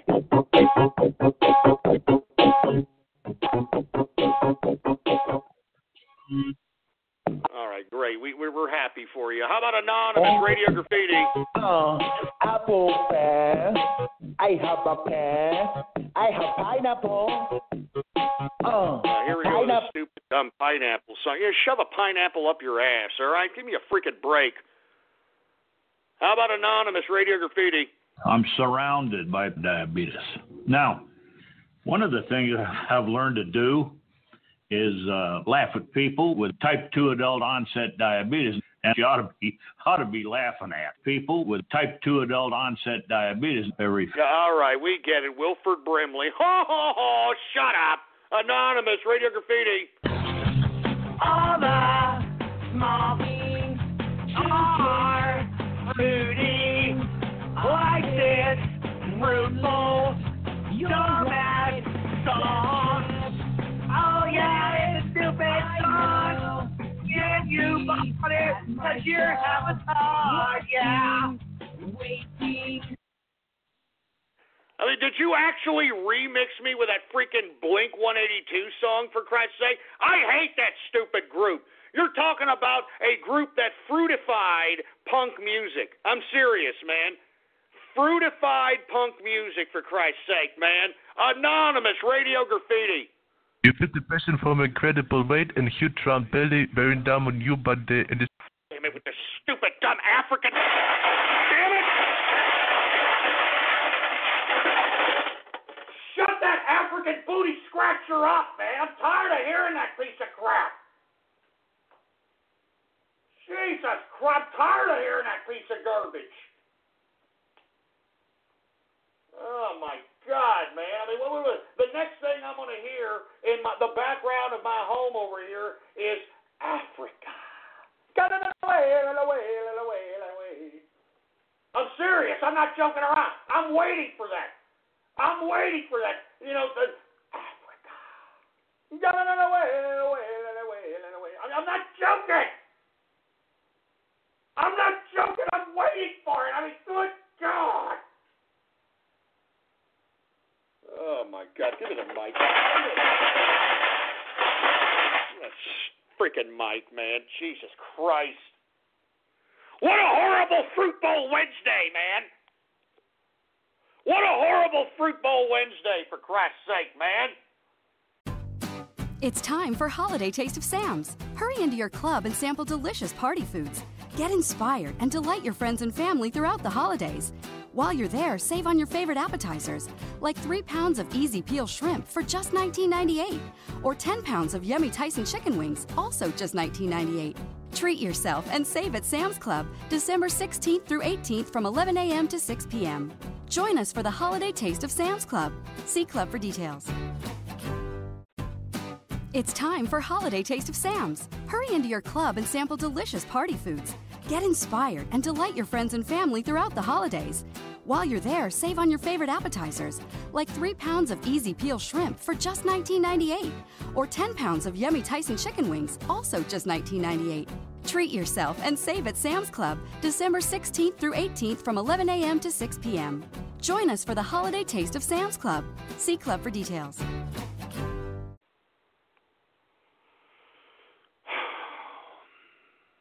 I'm telling you, man, I'm just, I can't believe this, all right? I can't believe this. Somebody's asking me, is the pony thing going to come in an envelope? Yes, of course it's going to come in an envelope. It's my autograph, all right? All right, I'm certifying bona fide capitalist here, all right? That's the only reason why I even agreed to sell this goddamn pony crap, because I'm trying to make bronies capitalist, all right? And I'm certifying you right there. I'm telling you, this goddamn artifact is going to be the most sought-after artifact in BronyCon. I'm telling you this right goddamn now. Anyway, let me move on to some more freaking callers here. We got about 7 minutes left on this Fruit Bowl Wednesday, for Christ's sake, man. And what a fruity-ass Wednesday it is. How about Anonymous Radio Graffiti? Oh, yeah. I want some of that pizza.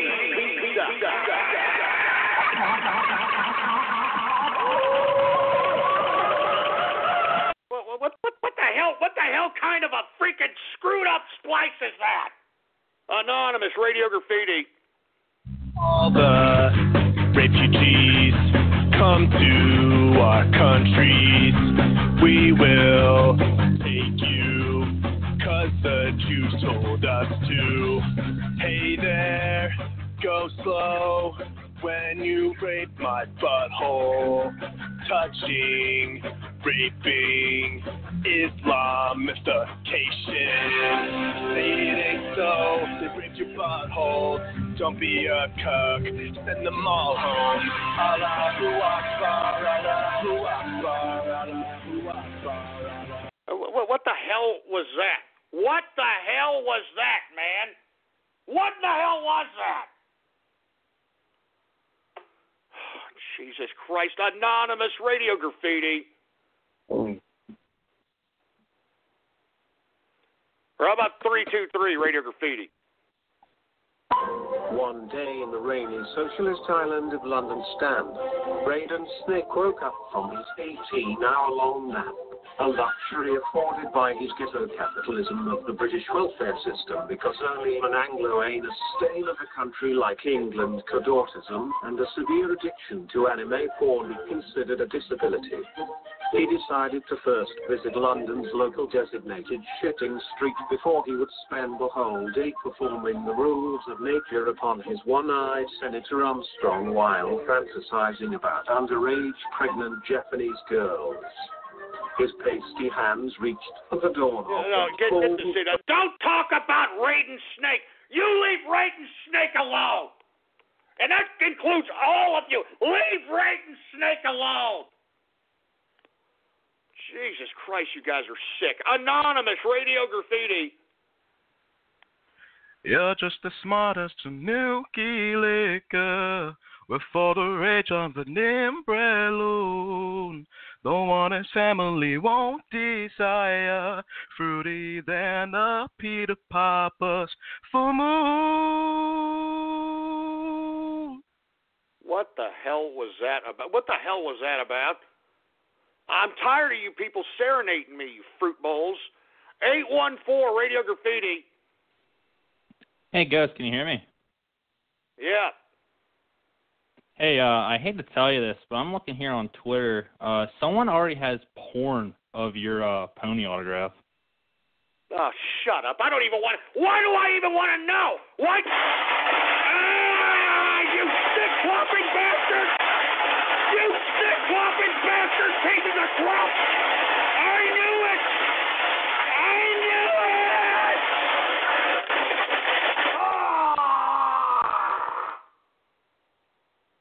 Oh, God! I freaking knew it! God damn it! God damn it! That's what I get for selling pony merch to these goddamn clopping what I get for selling pony merch to these cloppy pieces of garbage, man. God damn it. That's what I get. You know that? That's what I goddamn get. Freaking clopping bastards. Give me the mic. Freaking goddamn mic. God damn it. God damn it. Son of a bitch. 516 Radio Goddamn Graffiti. More Helen Keller deaf mute pieces of goddamn trash. Jesus Christ. I don't know how much longer I could take this. I'm going to be honest with you folks. I don't know how much longer I could take this malarkey. All right? I mean, you have obviously turned this goddamn freaking Wednesday into a Fruit Bowl Wednesday, for heaven's sake. 954 Radio Graffiti. SearchRadio.org. Oh, okay, DDoS that. We got it. All right. Jesus Christ. How about 614 Radio Graffiti? Ghost, I have a challenge for you. If the Bronies buy all 999 autographs, you go to BronyCon and expose yourself to the world. Oh, my. No, I'm not. That's no deal. No freaking deal, you... Damn it, no!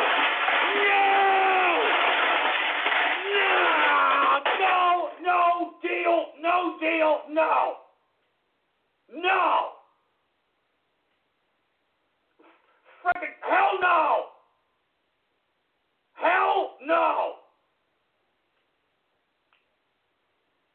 You know what? I'm done with this crap. You know what? Give me the... I'm done with this garbage. You know, listen, I only put this pony merch up here because I made a deal with these clop-ass bronies. And now what do I got? I've got sick, twisted perverts out here. I don't know how long this brony merch is going to be up here. I'm telling you this right now. I may pull this down by this weekend because I'm not going to sit here and take this kind of ridicule every goddamn day. I'll tell you that right goddamn now. I'm not going to take this kind of goddamn ridicule for selling this goddamn brony clopping pieces of crap merchandise. Damn it. Look. I'm trying to certify bronies here. I'm trying to give them bona fide capitalist freaking juice out here. Do you understand what I'm saying? I want them to be credible capitalists. I want them to stop clopping and start capitalizing, for Christ's sake. That's why I did this. Oh, God. Anyway, look, I'm getting out of here. This is a horrible Fruit Bowl Wednesday. Screw you people that are out here making fun of me. I'm out of here. All right? You follow me on Twitter, scumbags. All right? Politics Ghost. All one word, no underscores. Politics Ghost is the name to follow. All right? And by God, if you haven't already done so, please bookmark the official website of the True Capitalist Radio Show. It is blogtalkradio.com/ghost. All right? And, of course, if you have not already done so, folks, Ghost.market has got a stupid freaking pony merchandise, all right? I'm certifying bronies here as capitalists. All right, type in right now on your web browser, Ghost.market. All right, Ghost.market, all right? I'm out of here. I'm going to be back tomorrow. You better be here 4 p.m. Central Standard Time. Long live the capitalist army, baby. And there's Templeton. How you doing, Templeton? Oh, poor Templeton. Anyway, I'm getting out of here. You all better be here tomorrow, 4 p.m. Central Standard Time, blogtalkradio.com/ghost, blogtalkradio.com/ghost. I am out of here. Templeton's telling me to get out of here. Long live the capitalist army, baby. Oh, look at him. He's howling. Oh, look at you got Templeton howling. The bronies have got Templeton howling. The bronies got Templeton howling, for Christ's sake. I'm out of here. You damn bronies, you damn bronies.